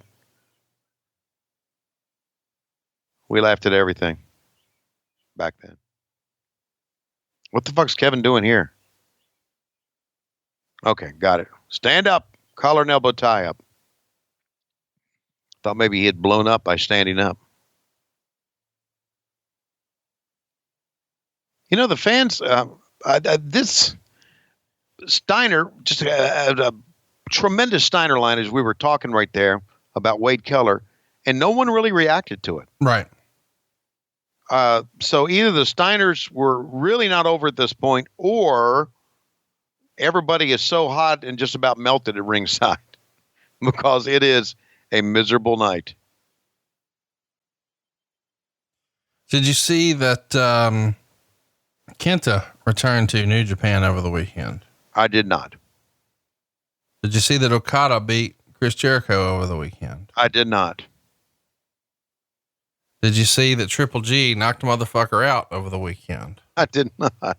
Did you see that Tony Ferguson stopped Donald Cerrone when his eye closed up because he blew his nose after he had a broken nose? Okay. No, you know, while you are following this stuff, I'm doing baseball. So, did you see that the, I guess by the time this airs, we'll know what happened with the Raptors and the Warriors, but yeah, no, the Raptors were up 3-1 when we taped this. And I assume you didn't see that. I feel like everybody had all their money on the Warriors. Supposedly Marty Jannetty even bet 13 grand on the Warriors, but that would make sense that somebody would come through and kick him through the barbershop window and the Raptors would win. Did you see Marty Jannetty? Do you ever see Marty Jannetty's Facebook posts? Are you in the loop on this? No, I'm not in the loop on that. Do you know who Marty Jannetty is? Yes, I do. One of the Rockers. Yes. I just wanted to see. Well, he made headlines because a few years ago he admitted that he, kind of wanted to have sex with his daughter a little bit. Well, stop. Don't stop tape, everybody. But stop our commentary right now. Marty, would you repeat that, please? Yeah. Which part? Marty Jannetty wanted to have sex with his daughter? Wanted to. Yeah. Whew. He was asking Facebook if it was okay. He wasn't saying he was going to. Huh? He was asking people on Facebook if it was okay. Yeah. He posted her picture. Did the police show up at his house? No. After that? It made the New York Post though. It was everywhere. I'm surprised you missed this. He wrote, if you loves me as much as I loves you, you will give your opinion. Just did DNA 2 weeks ago. She's not my daughter, but we both held out of sex because you don't do that. But now that we ain't, from a guy's side, she's hot, but she's been my daughter. I want to too, but I can't get past that. What? This is, you're not making this shit up, are you? No. Good God. Oh my God. Okay. We have really gone to the wild side on this show. Fuck. Well, that's not the latest. The latest is from June 5th. He posted a cry for help, sorta. Oh. Y'all know I play it on here a lot, but about to be real right now. I've been partying way too much lately, possibly every day since WrestleMania. How long ago that ever was, 30, 40 days. I don't even know, but I need to stop. It's just hard. My personality doesn't allow me to be bored. And for me, going from 350 days on the road, over 100 beautiful ladies per year and many, many years, to living in the backwoods of Alabama right now and only doing shows on the weekend, what the hell else am I going to go do during the week? Drink, smoke a little plant, and possibly throw a little powder up, then have sex with all the neighborhood girls. But it's got to stop. I'm not working out right, not tanning right, not studying film. Hell, I ain't doing shit but drinking, fucking, and waiting for the weekends. And now I got 3 events this weekend, and I'm embarrassed at my own damn self to go to these things in front of my people looking like a pale, white, fat pig. And I think I have a seminar to do. Nothing means more to me than teaching my kids. But I've partied so much lately that if I stop for a day, I go into some weird withdrawal shit. My hands shake so bad I can't even sign autographs right. And therefore, just like what I'm doing this weekend, starting tomorrow, I'm going to have to drink my way through all that so I don't go through withdrawals in front of my people. And I don't want to live like that anymore, but don't suggest rehab. I agree with my super cool and pretty friend, Amy Winehouse, RIP, love you, sweetie, when she's saying, they told me to go to rehab, but I say no, no, no.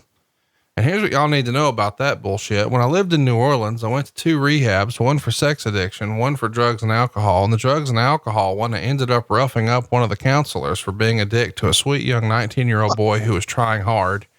And I even told the counselor to knock it off, and he smarted off to me for taking up for the kid. You already know what happened next. He didn't smart off anymore.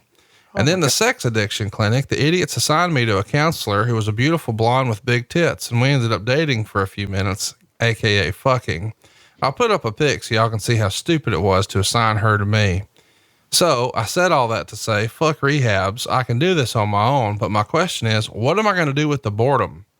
P.S. My heart is talking to me. Hasn't been beating right for 2 days now.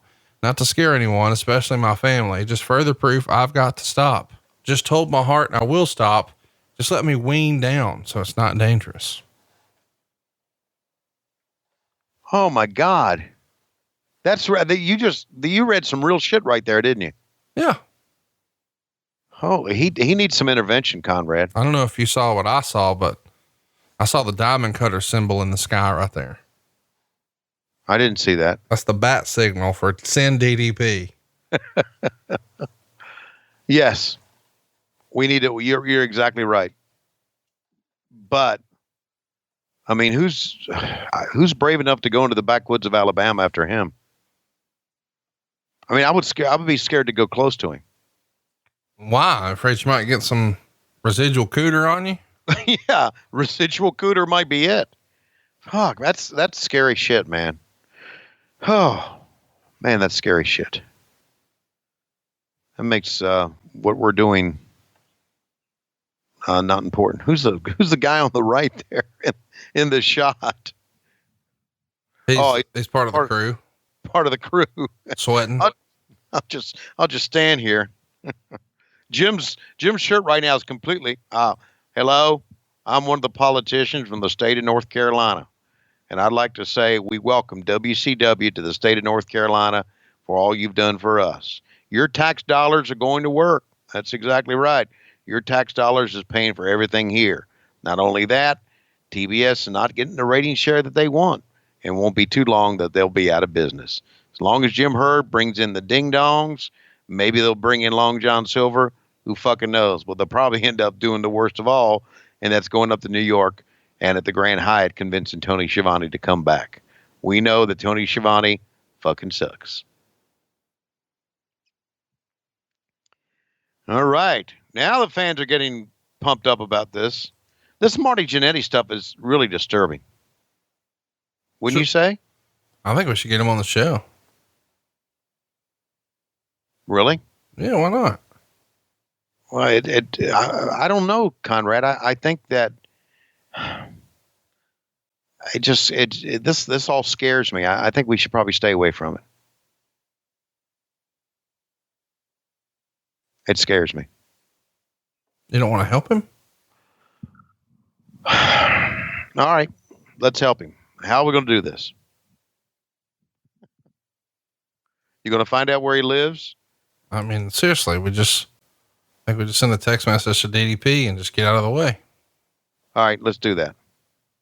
Next up here, we got Sting and Bill Irwin. Of course, Bill Irwin's going to go on to be, and you weren't watching WWF at the time, but in 1996, they gave him a gimmick in the WWF. Of course, he's one of Cornette's boys from Smoky Mountain, but he's going to become known as, man, look how the crowd is into Sting. They see Sting as a star, and he's trying the multicolor rat tail here. Yep. This is a phase that Sting probably wishes he could forget. Really? Well, I'm just kidding, but I mean, seriously, who wanted blonde hair and a black rat tail? Well, it was unique. Oh, so can I get you to do one in time for our show next weekend in St. Louis? No, I just let's do it. Let's dye our hair. Let's dye our hair blonde. No, we're not going to dye our hair blonde. But it just, the rat tail stood out. It was different, and it was one of his trademarks back then. So I don't see anything wrong with it at all.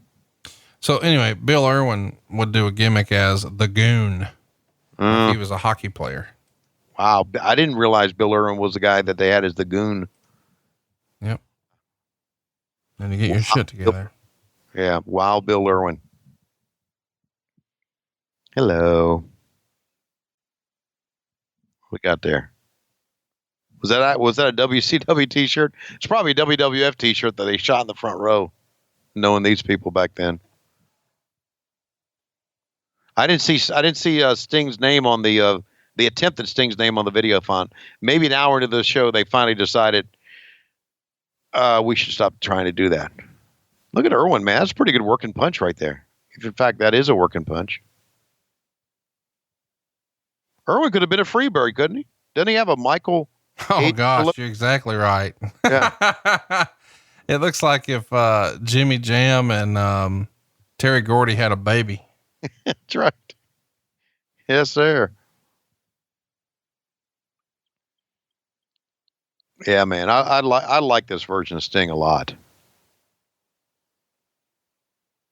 Really, really did. Well, this has been a show, Guts and Glory.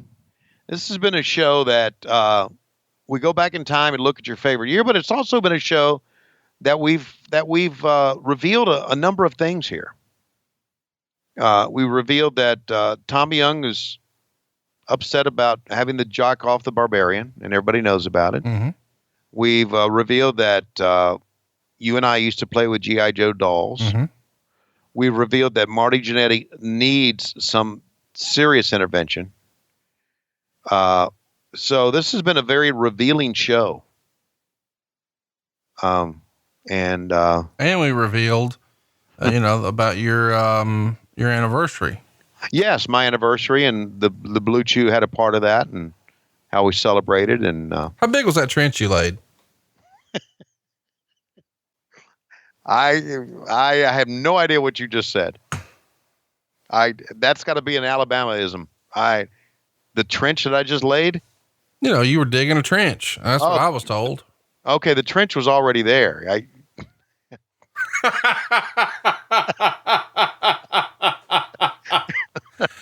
What the fuck is wrong with us? The trench was already there. I was just flopping around in it. Oh, Jesus. Lord, forgive me. I had nothing to do with that. That was all him. That wasn't me. Yeah, you set it up. You always set up this shit. Oh, God. Oh, man. Bill Irwin. Sting. Woo!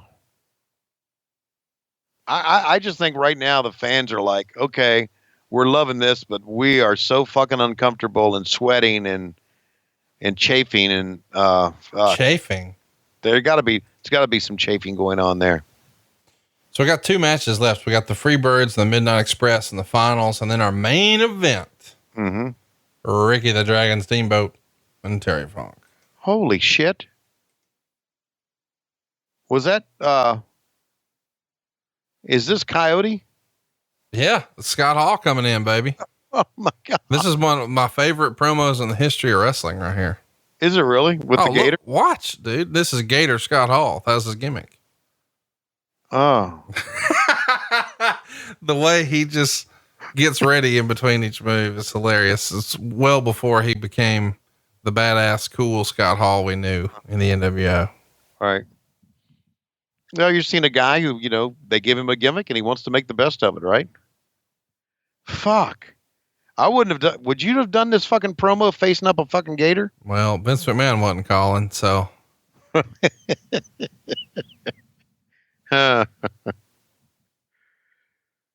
Man. How about it? Gator Scott Hall. Gator Scott Hall. Well, at least the tanks came in to save him. Hey, at some point this week for Patreon, I need you to do 2 things. And first of all, I appreciate that you did the thing I asked for last week. If you missed it, you got to go find it on social media at WHW Monday on Twitter. You'll see a video that Tony Schiavone and Dave Silva put together of Tony raising the roof. Right. Which is, I believe, one of the funniest things we've ever done here on the show. And, really? Oh, it's tremendous. One of the saddest things we've ever done here on the show.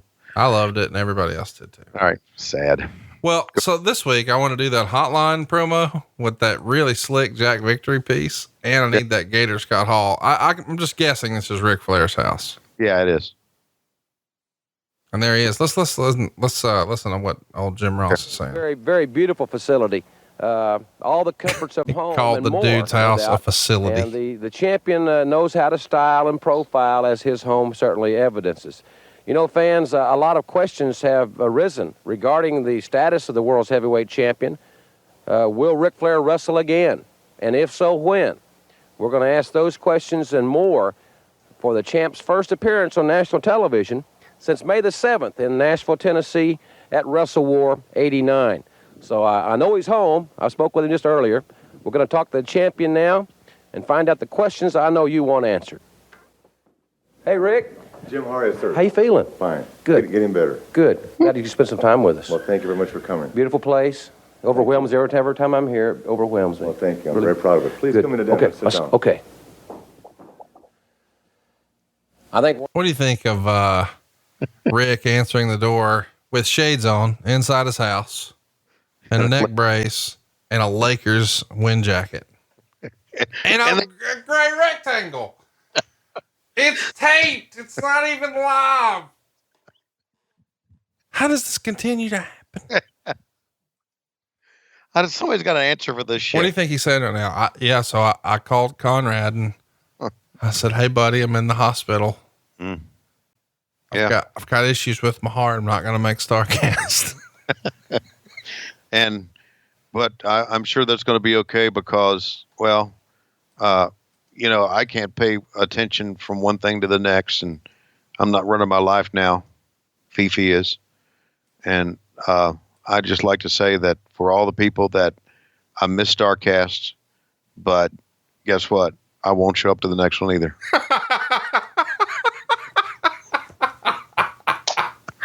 What's wrong with you? I know him.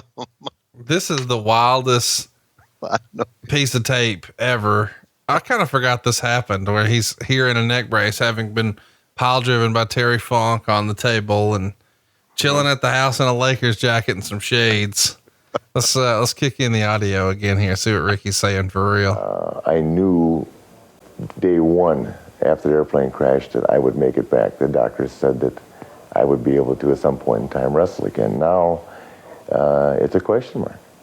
So I feel good, but it's real hard not knowing what the future holds for me with the sport of professional wrestling. Well, it's great to hear that you're feeling better. But I think, knowing you as I do, I have to ask a question. How do you feel mentally? Well, as you go through life, and I don't care what you do for a living, you incur ups and downs. But mentally, this has been the hardest part for me. I've always been active. I've wrestled for the National Wrestling Alliance. I've worn the banner, carried the championship for eight years now, traveling 300 plus days a year. It's hard sitting in the sidelines. I'm the kind of guy that wants to be taped up and in the game all the time. It's even more difficult to sit here on Saturdays and watch the wrestling programs and see what's happening right now in the NWA and not being able to do anything about it. Another question. I think the fans are all aware that the world's heavyweight champion must defend the title every 30 days. That's a stipulation that has been honored since the inception of the NWA. Quite obviously, you've been physically unable to do that, and we've just gone past that 30-day situation, but in the 5th week now. I think it was a good, sound move, the NWA, to waive that situation right now, seeing as though it was their judge that did the injury. Have you and the board set a timetable where you must make some sort of decision as to your future and the future of the championship? Well, let me go on record as saying the NWA has bent over backward to make this deal fair for me. I had 30 days to defend the title, and they gave me an additional 30 days. My agent and accountant, Tom Beck, and my attorney, Dennis Guthrie, have met with Jim Hurd and the board of directors on 3 different occasions now, trying to work out something that we all can live with. Of course, the bottom line being, though, if I am not able to compete or will not compete, they will take the title from me. And I guess that's one of the reasons we're here today. I am going to make the announcement July 1st. I'll spend a lot of time these next 2 weeks, putting this back together and trying to get back into wrestling. I won't come back 75%. I wouldn't give anybody in this sport the satisfaction of beating me for the championship if I wasn't 100%. So if I'm not 100%, then I will have to sit on the sidelines, and they will take the title from me. It's the most coveted trophy in sports. It deserves to be on a man that's in the ring. It deserves to be in the ring. It deserves to be in the public eye, and right now it's not. I have to ask you this question. We're taping this on Tuesday afternoon. We're basically 24 hours away from the Clash of Champions that is airing in. If Terry Funk were watching this right now on a monitor, what would you say to him? Well, I think if Funk could see my eyes right now, I wouldn't have to say anything. You know what I mean by that, Jim? You can tell by looking at a man's eyes what's on his mind real fast. I think the wrestling fans know, and I know Funk knows, that if my neck could carry my heart, he wouldn't make it out of Fort Bragg tomorrow night because I'd be there. But I won't give Funk, as I said earlier, the satisfaction until I'm 100%. And Terry Funk, if you are watching this, don't sleep well at night, because Ric Flair, 30 days from now or a year from now, will be at your door. Well, fans, we are all anxiously awaiting the July 1st announcement. We'll have that right here on Superstation TBS, hopefully, the press conference. It'd be great if we could carry it live, but we'll be working on that and keep you updated on that situation. I want to thank you for your time. Jim, thank you. It's great. Always a pleasure. Nice seeing you. It's great seeing you again. I always enjoy coming to your home. Thanks for inviting us in. And thank you very much. Fans, will have more of the Clash of Champions right after this timeout. Most of the towns during the Great American... So there you go. We're setting the stage for Great American Bash 1989. It's going to be Terry Funk and Ric Flair. They, of course, are not announcing that yet. They're teasing that big announcement coming on July 1st. And they're doing a good job hyping the pay-per-view here. I mean, that's really what this entire thing is. I get that. And I understand that. You and I have talked before about a subdued babyface Ric Flair is not our favorite Ric Flair. That's correct. All right. I'm going to be honest with you. That whole, and this is, I'm not sliding JR because you know what I think about him. I'm not sliding Ric Flair because he's the greatest performer of all time. But that whole fucking segment bored the fuck out of me. Yeah. It was not, they're trying to play it serious. Right. Which I can appreciate, but it's not what we want from Ric Flair. No, it's not. It's not. And I don't know if it really sells anything or not. Speaking of not selling shit. No, God, stop it. Oh my God, stop it with the graphics. They're going to throw them up again, aren't they? I'm just thinking the director, I'm thinking the director in his monitor had to see that it was really showing the graphic, but what was going on in the air was not. And the WWE just said, let's put this up. This will be great. It'll make it look shittier than they are. All right, this is the tournament continuing, right? Because they won earlier. Yeah. This is the tournament finale. Look at the crowd starting to empty out now. Oh, yeah, they've had enough, man. There's just so much you can take in a building that's not air conditioned. People got the shirts off. People stinking, chafing. Chafing is your word today. It's one of my words today. Yeah.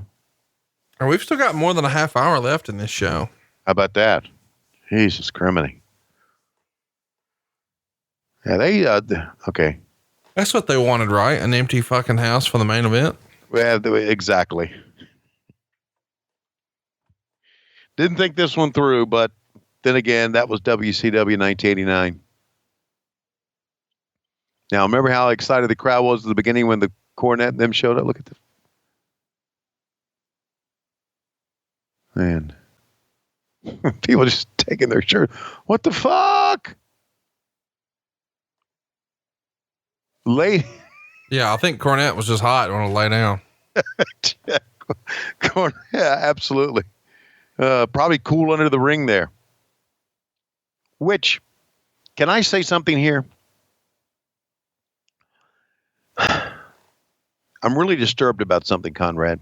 What's that? And I see Cornette right down at the ring. Okay. There's been a lot of heat. There's been a lot of heat about David Arquette becoming the world heavyweight champion. Yeah, it was all your fault. Yeah, okay. All right, I get it. All right. Mm-hmm. But don't people ever complain about David Arquette becoming the world heavyweight champion when the WWE now can put a guy under the ring and pin a guy under the ring and become a champion? It was a fucking comedy. You guys on your show had Hacksaw Jim Duggan find a belt in the trash can and name himself champion. You put so many belts on another guy, he named himself the shit champion. These are underneath titles, not the world title. Get your shit together, Tony Schiavone. Wow, you're defending pinning someone under the ring. Yeah, it's fucking funny. It's entertaining. It's a comedy title. It's a comedy belt. It's made for social media. It's made for the internet. It's not made to be the richest prize of the game. You know, that 24/7 title didn't used to be around the waist of Dusty Rhodes or Ric Flair or Terry Funk or Harley Race or. Oh my God. You know who that was around the waist of? Nobody. Yeah. It's a comedy. Haha. R-Truth. Yeah. But that's the point. I'm not disparaging Ron Killings, cause Ron Killings was a former NWA world champion himself. But this is a funny haha. Okay. You need to calm down. I saw that and I went, holy shit. Holy motherfucking shit. Yeah. Holy fuck wad motherfucking what the fuck motherfucking 24/7 motherfucking fuck shit. Remember when y'all had Chucky? The doll? Yeah. The doll. Remember when you had a midget blow up a boat? Okay, I get it. You remember when Sting shot lasers out of his eyes? Yes, you can go back and cherry pick. I remember, the midget. Cherry pick? I could just keep going all day. You're not going to sit here and disparage the good goddamn name of the 24/7 title. It's the best thing on WWE besides Firefly Funhouse. Okay, maybe it's better than that. Okay. What? This is why we can't have nice things. If it's left to you, or just have fucking Baron Corbin greatest hits. Now you're blaming me for shit that I didn't even have. What the fuck? RoboCop was your fault personally. No, it was not my fault. Ding Dongs was your fault personally. Can I ask you something? You and JR covered RoboCop recently. Did you blame me for it on JR's podcast? Yes. Fuck. You motherfuckers. By the way, I busted your balls on 83 Weeks this week. We were covering a Nitro from 1996 and you dressed like an asshole. And I made a comment about it. And your boy took up for you. It's exactly right. Eric said, boy, you're really hard on him. I think he looks fine. It's my man, Eric. Yeah, we bros. And I said, why are you lying? He doesn't look fine. He said, okay, but you were still really hard on him. I know y'all are friends, but you're really rough on him. And it was like, this is the guy who told you, hey, we're losing the ratings war because you're too goddamn fat. Maybe Stone Cold Steve Austin wouldn't be so hot if you just weren't so obese. If you could put down the donuts, he people wouldn't care that he was flipping birds or as you say, popping birds. Popping birds. Yeah. That's what we, dude, it is a shirtless, sweaty mess in the crowd. It looks like we're at it looks like we're at a Guar concert. Everybody just throwing piece of wardrobe off. Oh. Wow. Jesus Christ. Well, you can't blame me for all the bad shit that happened, even though stuff did splatter on me. But fuck.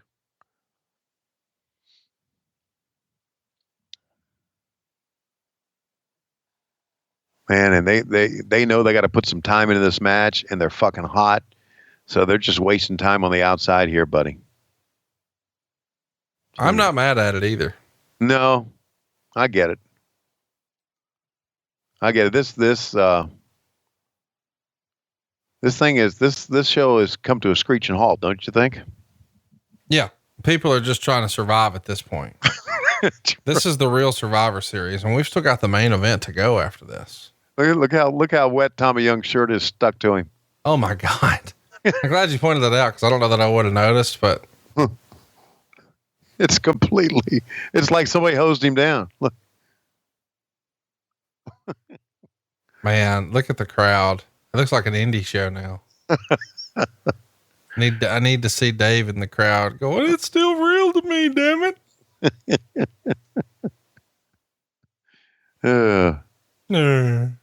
Good Jesus. Jesus. What? No, this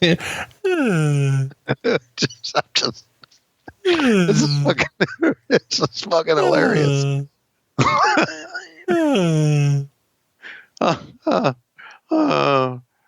Oh God. And another Michael Hayes match to boot. Fuck. I know. How many fucking Michael Hayes matches must we watch? Oh my God. I love Bobby Eaton's like, wake up fuckers. We're still here. Just bumped right into that.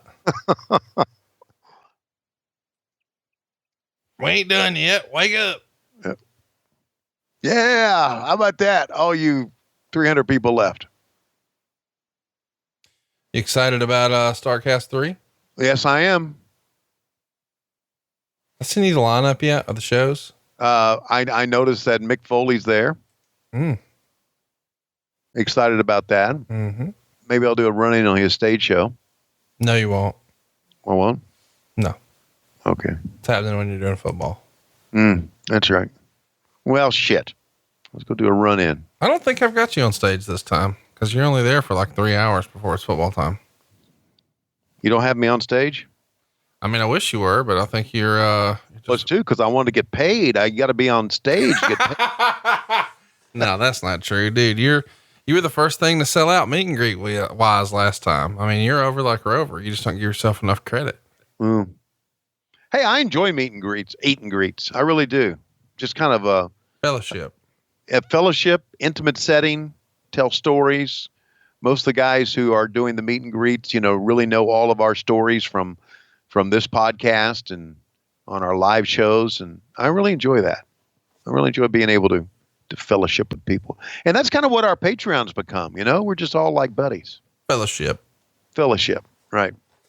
That's really what I was hoping to do with these shows, especially Patreon. It's just create like a sense of community. I feel like so often in wrestling, there's like a barricade, it's right. Hey, we're the performers and you're the fans or whatever. And I always thought that was that's not what I want as a fan. And I'm a wrestling fan. So let's make it all inclusive. Cause how about this?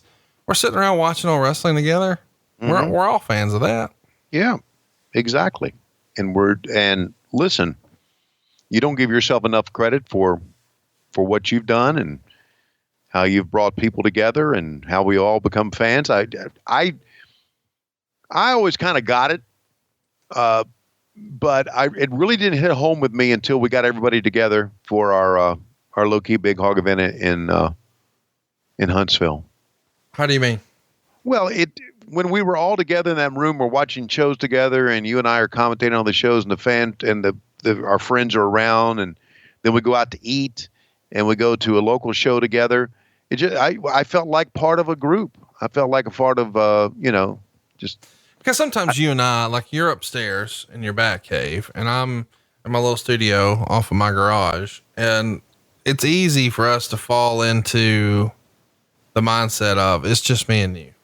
Yeah. Right. And cause it's just you and I right now. And sometimes we don't even have the video turned on. So I just hear the voice through my headphones and you hear the voice through your headphones, and that's it. But then, tens of thousands and hundreds of thousands of people wind up listening to this and they feel like they know us, and that's kind of cool.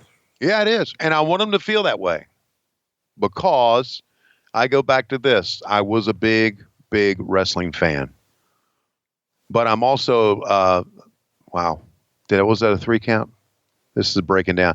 I'm also a big wrestling fan, but I've also appreciate the newer stuff. I really do. Never thought I would. Holy shit. That's a hell of a power bomb. Turn around there, Tommy. 1, 2, 3. I appreciate the new shit.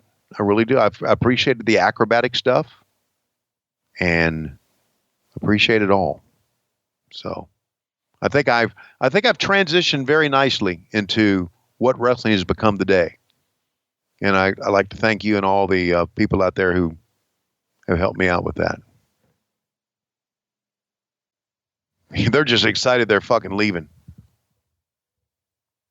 What do you bet that a lot of the boys in the dressing room would just kind of hang out back outside to get some air? Oh, they've got to be doing something. How about that power bomb finish there? That's ahead of its time a little bit. Yes, it is. And I don't know what's going on there. Jimmy Garvin trying to put a thumb up Bobby Eaton's butthole, checking his oil for him. Oh boy. This show's dragging, my friend. Boy, is it ever, man. You know what? We started off hot and it was kind of fun, but man, there's just too much on this. They could have whacked off about a half hour here. Yeah. They could have whacked off the Flair interview. What they could have done. Well, I get why they need to do that, because this is their chance in prime time to sell the pay-per-view. So you've got to build the revenge story. But yeah, Flair's a babyface. Sucked. Yep. Here we go. Now, one would hope the performers that are Terry Funk and Ricky Steamboat, boy, and again, look at the attrition. People are fucking leaving. Another great. They don't fix it the whole show. No, they don't. They don't fix it the whole show. Got to get in touch with Keith Mitchell about this. Got to say, Keith, what the fuck happened there? You want us to call him on the air and ask him? Nah, I don't want to surprise him. I have a lot of respect for Keith. And of course, he may just be like me, blame Craig Leathers for everything bad. And so we don't have the world champion here. Of course, Steamboat dropped the title and Flair's the champ. But now these guys are essentially, I guess, the number one contenders. Right. That's certainly the way they're going to try to frame it. Of course, the backstory in May in Nashville, a month prior to this, 5 weeks prior to this, as Funk is asking for his title shot, Flair is reminding him, hey, the NWA has a top 10 and you haven't been in active competition. You've been gone. You've been off in Hollywood making movies. And, we're going to go by the top 10. That's what the NWA does. Who gets the title shot? It's not up to me, but you're not in the top 10. Well, of course, the former champion, Ricky the Dragon Steamboat, by default has to be the number one contender. So Flair wants his shot, or Funk wants his shot at that title. So to do that, he's got to get through Ricky the Dragon Steamboat. And Steamboat, came out with a lot of pomp and circumstance in Nashville. A big entrance, the horse, the kid, the wife, the whole deal. And here that is not the case. Steamboat's not going to be long for this world. I think we talked about this recently, but he's sort of out of here after this. They're going to set up a match at the end of this that will build towards, it'll make sense when you see it, towards the Great American Bash. But coming out of that, that's it. So Great American Bash 89 is really going to be sort of the swan song for Steamboat. And this match is underrated. This is a good match, two of the all-time greats, but they're going to use it to set up the next match at the end. So we'll see what's next, but it is sort of weird to think about the story of Ricky Steamboat. Everybody thinks about him as being one of Ric Flair's greatest rivals. And of course he's the NWA world champion this year. And just a couple of months later, gone. So it's a weird story for him. Well, if you think about it, and I didn't realize this, the whole Steamboat thing is weird. Started out NWA Mid-Atlantic Championship Wrestling. I know he becomes he has that great match at WrestleMania 3 and goes there, comes back. He's going to go back, become the Dragon. Then he's going to come back to WCW later on. I mean, he really bounced back and forth a lot, didn't he? Yeah. And I didn't realize he did. But, I recently was in Charlotte, North Carolina. He was a special guest of the baseball team throughout the first pitch and everything. There's a picture of me and Steamboat somewhere. Just, you're talking about a guy who is so engaging with the fans and just a genuinely good guy. Not only that, I think he looked really good here. I like the mullet. I like the upper body look. Man, everything he did. Truly one of the great performers ever. Don't you agree? Without question. I mean, I don't know. You know, people probably, if you would say, who's your Mount Rushmore of wrestlers, people probably would not put Steamboat on there. But if you would say, who's your Mount Rushmore of great ring performers, he would have to be on there. You think so? So let's talk about that. You would have Ric Flair. You would have I would have Steamboat. And it's Shawn Michaels. Right. So you got one more. Yeah. Goldberg. Fuck. Sorry. That was a good joke though. Okay. One more. See, I don't know that I would put Steamboat on that list then. Really? Yep. Who would you replace him with? I'm talking about guys who give you great matches in the ring. I'm just Kobashi. Okay. Well, see, now you've seen much more Kobashi than I have. So I would have Flair, Michaels, Kobashi, and then I would debate the fourth one. Okay. That'd be a good debate. Yeah. I mean, and there's so many good, like right now, I think people would say, oh, it's Okada or it's Omega or maybe even Gargano. Mm-hmm. But a year from now, I think people might say, oh, it's Ospreay. Have you seen anything from Will Ospreay? Do you even know who that is? No, I don't. You got to see some of his stuff. I think you'll like him. I'm liking all of that I see. I can tell you that. I'm really digging all this stuff. And you know who kind of got me into, and I'm not into it like you are, and I don't watch enough of it, but boy, Matt Schiavone watches all that stuff. Oh yeah, he does. Matt Schiavone's, I should start doing this show with him. Hells no. What? You and I are a team. Don't say I should start doing this show with him. I was being a smart ass. Schiavone, that Schiavone's not as funny as you. You being a smart ass, there's something new. You're the funny Schiavone. Yeah, I'm the only, well, not really. I was going to say, you're not the only one. Look at this, man. Is Chris still alive? Yeah, he is. I haven't talked to Chris. I used to be friends with Chris. I think since I spent a little time with Matt, Chris may think we're not friends anymore and just doesn't talk to me anymore. Chris is very busy. No, he's not. Oh, yes. No, he just pretends. He's like you.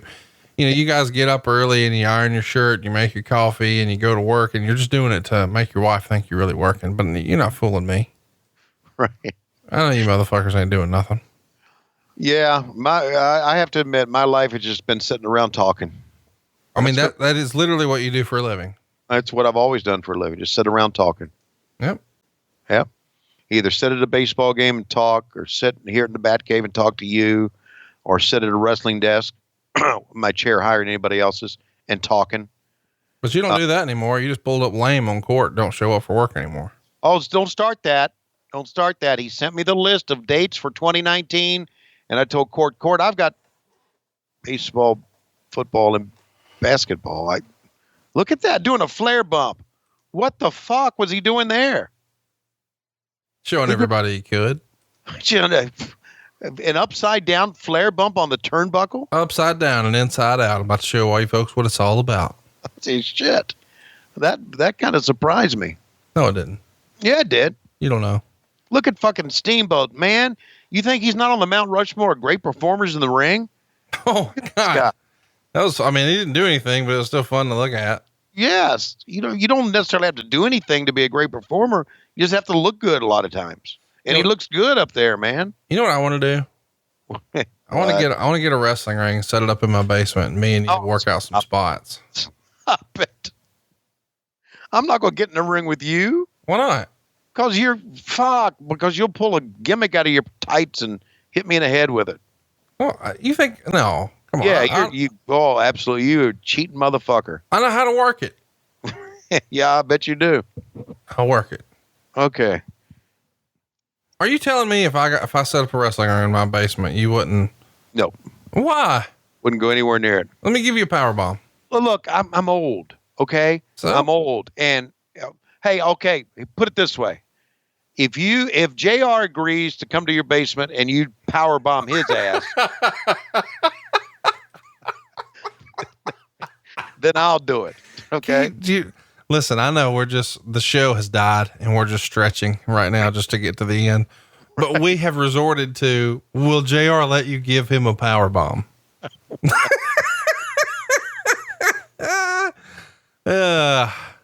You think that's funny? You wanted to powerbomb my ass. Here's the deal. I knew I wanted to cover this show because of the Gator promo. Right. And because of the ding dongs. Okay. But I did not know that this show. It just absolutely died in sweat. Yeah. That guy in the yellow, he's the only entertaining thing going on right now. Bless his heart. He's like, woohoo, I'm still here.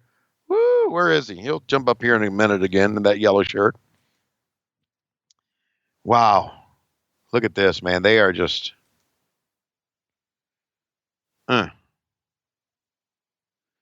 TBS had to realize. I don't know. I'm sure that knowing how JR was and knowing how Jim Hurd was and those guys back then, they left this show thinking, wow, we had a great show and sold it to the TBS people. What a great show that was.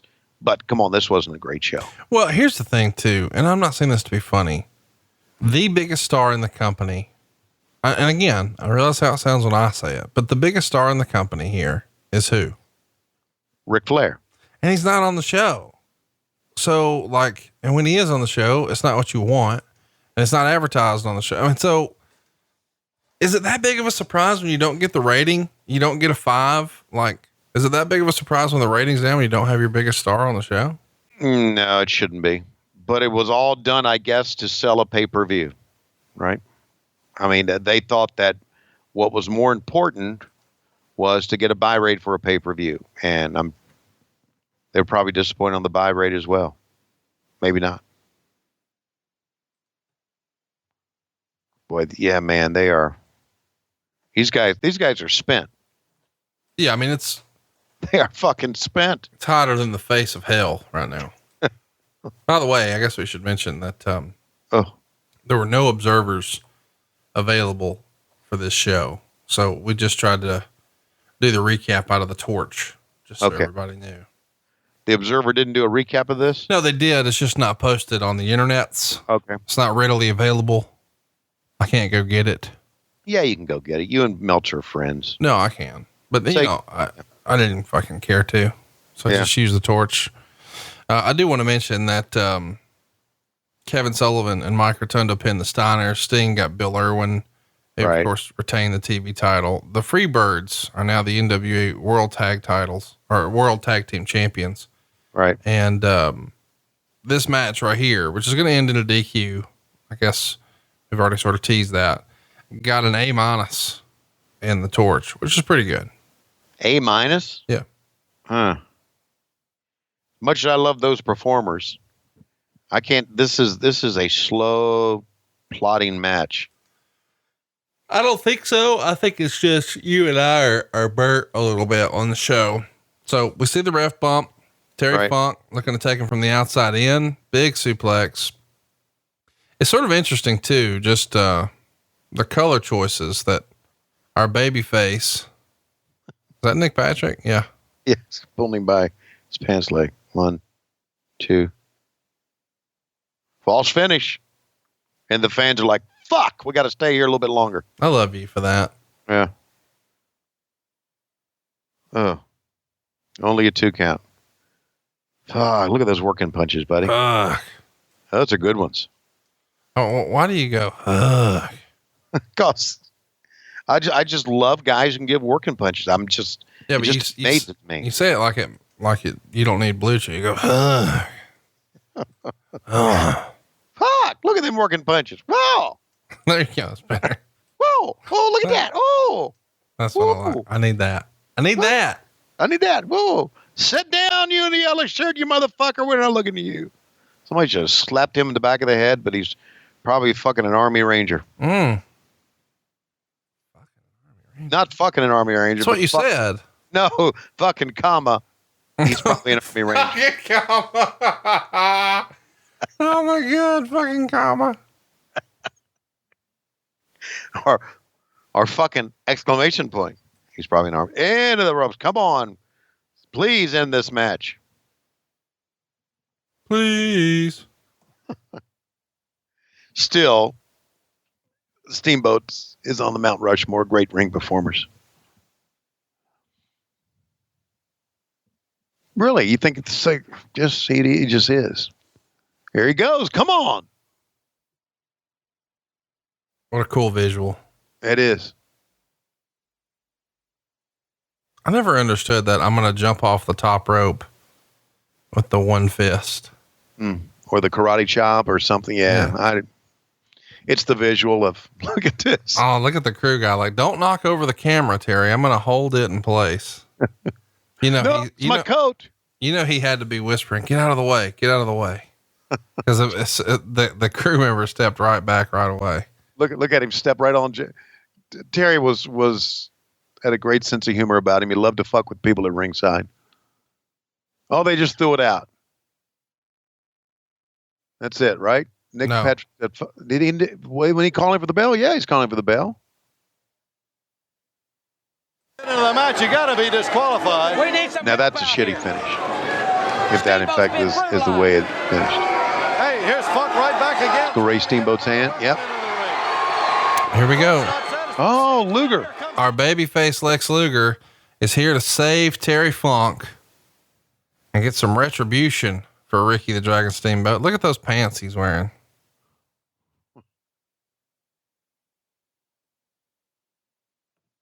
He's calling for the mic. Let's listen in here, Tony. Let's play the audio for the crowd. We have to. What's he doing?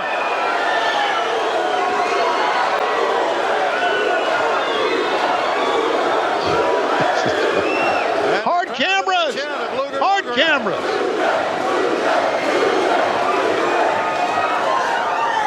You know, there's been a lot of talk. There's been a lot of talk that I have some problems lately. Some problems with my arrogance, maybe. That I'm too cocky.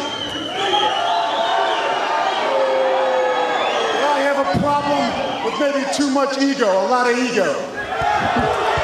I don't have any problems. All I got is a lot of pride. Come on, Ricky, let's go. Well, Luger's helping him up. Thank God for some sportsmanship. Oh, God! Oh, my God, what a clothesline! What a clothesline! Oh, God, what a clothesline! So there you go. Lex Luger turns heel, and now the path is clear for Ricky the Dragon Steamboat. Funk is going to continue in his collision course with Ric Flair next month at the Great American Bash.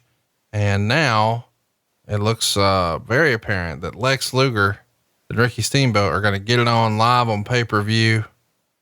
And what an act of cowardice to come in and attack a man who's just sweated his guts out for 30 minutes with the Funker. Jesus Christ.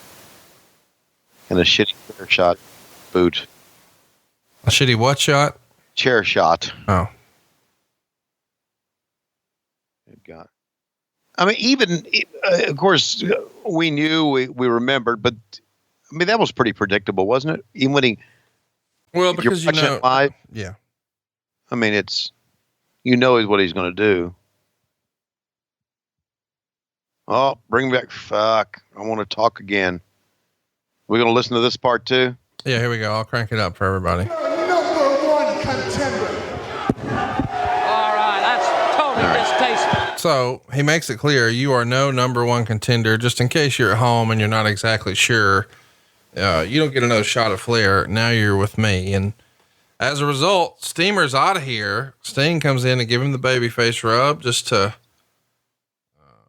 sort of confirm, hey, everybody, Steamboat's the good guy in all this. And he's been picked on. At this point, Sting thought he was going home. He's got his boots undone. He's got his paint rubbed off, but still got that black rat tail. They probably said, we need you to go out there. And he went, what? Yeah. Yeah. Just kill some time. Got 5 minutes before we go off the air. We've mistimed this show. Yeah. There's Crockett there to save the day. Yeah. Roll that beautiful bean footage. I know the match is over, but let's go to commercial. Yeah. I got to take a commercial break, our final commercial break. And now JR and, gonna Bob Butler will talk for 5 minutes. Yeah. Look at him sweating. Pouring sweat. Yeah. Stop adjusting your glasses, slap dick. All right. Well, Bob, I tell you what, I I don't know about you, but I'm glad to get out of here. I need a goddamn shower and a Crown Royal. How about you, Bob?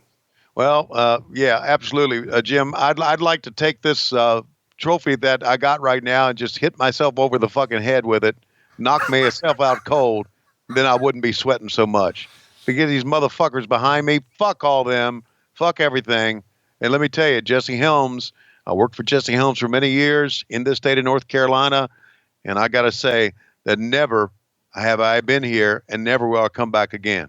Well, goddamn, I hope I never come back here either. I've been out here so long, I feel like a piece of my my beef jerky. You know, that shit's dried out too. And I feel like I am because all the sweat's been pulled out of my body. See, you have to dehydrate the meat if you're going to make jerky. And my meat's dehydrated these days, but I'm hoping we can lube it back up thanks to Blue Chew. I can give her the old college try one more again. And let's go look at the replay here. We see the kick into the back of the head from Ricky Steamboat, and down goes Funk, and Funk's going to get DQ'd here. Let's listen to the audio here. I have no idea what they're saying. We leave you. We want to show you exactly what happened with Lex Luger as he came to the ring. Thanks for being with us. We'll see you Saturday night at 8:05 Eastern. Just plugging Saturday night at 8:05 Eastern. Really? So there you go. You got DQ'd for hitting with the microphone. I get it now. An anticlimactic finish, to say the least. What finish would you have done? I mean, I guess pretty much anything would have been better, but what would you have done? What I would have done, I would have fucking run Flair in there with his gimmick on and everything. It's exactly what I would have done. That would have been a big pop. It would have been a big way to end it. I wouldn't have run this jack off. I mean, wouldn't have run Lex Luger in there like this.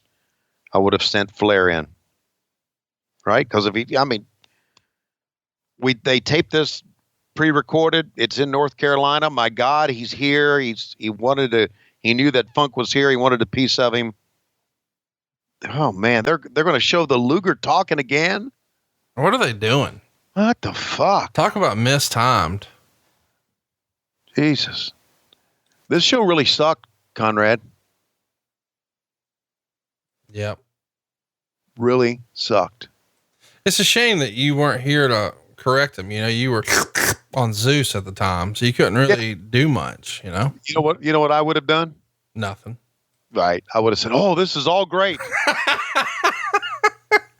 You know what? I appreciate that you're just honest. You're like, "Oh, I would have put this over." Oh, yeah.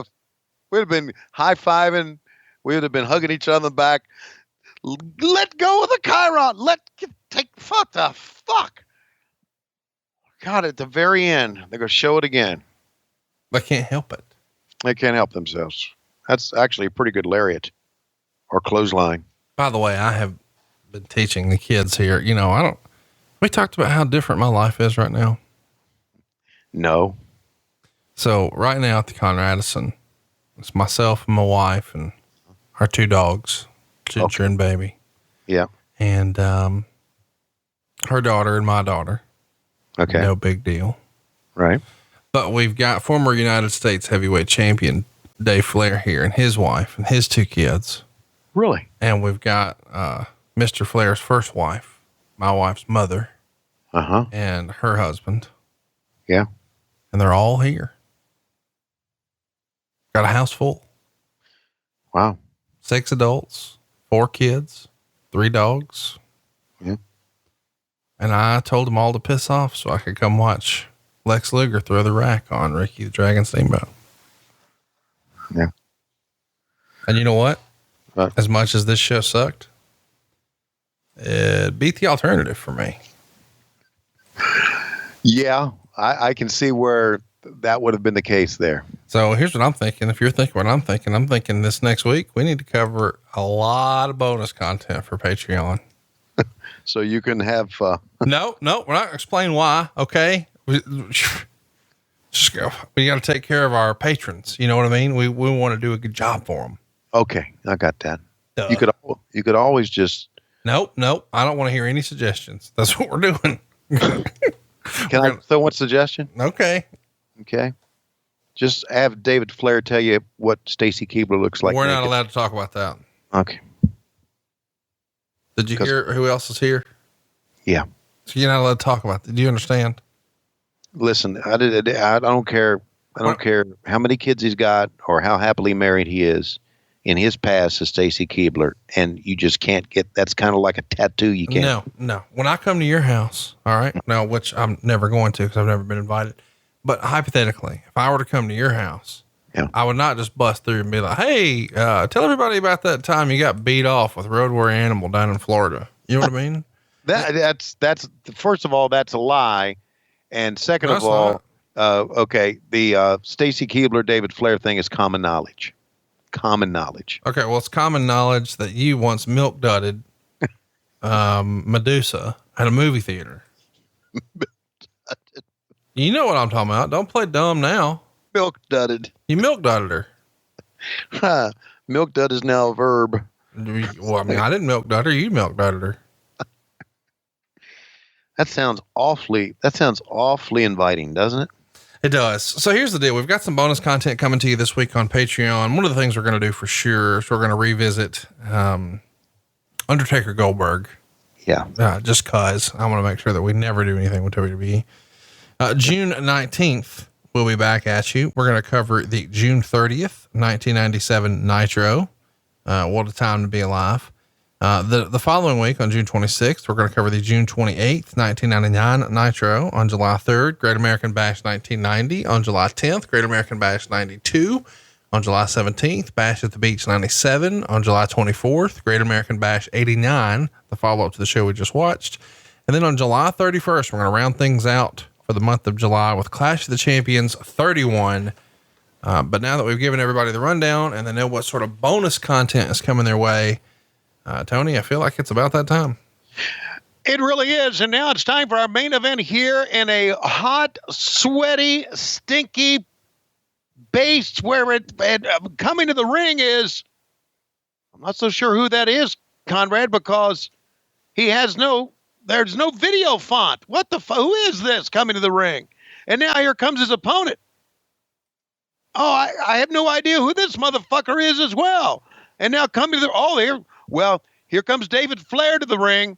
I can see that he's coming to the ring right now. Let me run up and talk to him for a second. David, Tony Schiavone here. I just wanted to know, does Stacy Keibler have any hair on her? We are desperately out of time. We'll see you next week on What Happened When. You're listening to the MLW Radio Network. And for all of our buddies, all of our fans, all of our cohorts on Patron.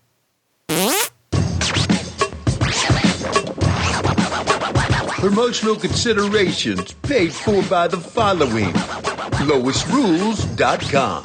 Get all your t-shirts from What Happened When and get them right now. And by What Happened When Live in St. Louis, Saturday, June 22nd, 8 o'clock. They'll be off Broadway in St. Louis. Tickets available at TonyandConradLive.com. And by What Happened When Live in Baltimore, Sunday, June 23rd at 12 noon at Jimmy's Famous Seafood. Tickets available at WhatHappenedWhenLive.com. And by Patreon.com/WHW Monday. You want to be a low-key big hog? A glass-bottom boat rider? How about a member of the Hot Tag Express? Or the Slapdick Nation? You can join Conrad and Tony with bonus podcasts, behind-the-scenes videos, live weekly chats, and new content each week.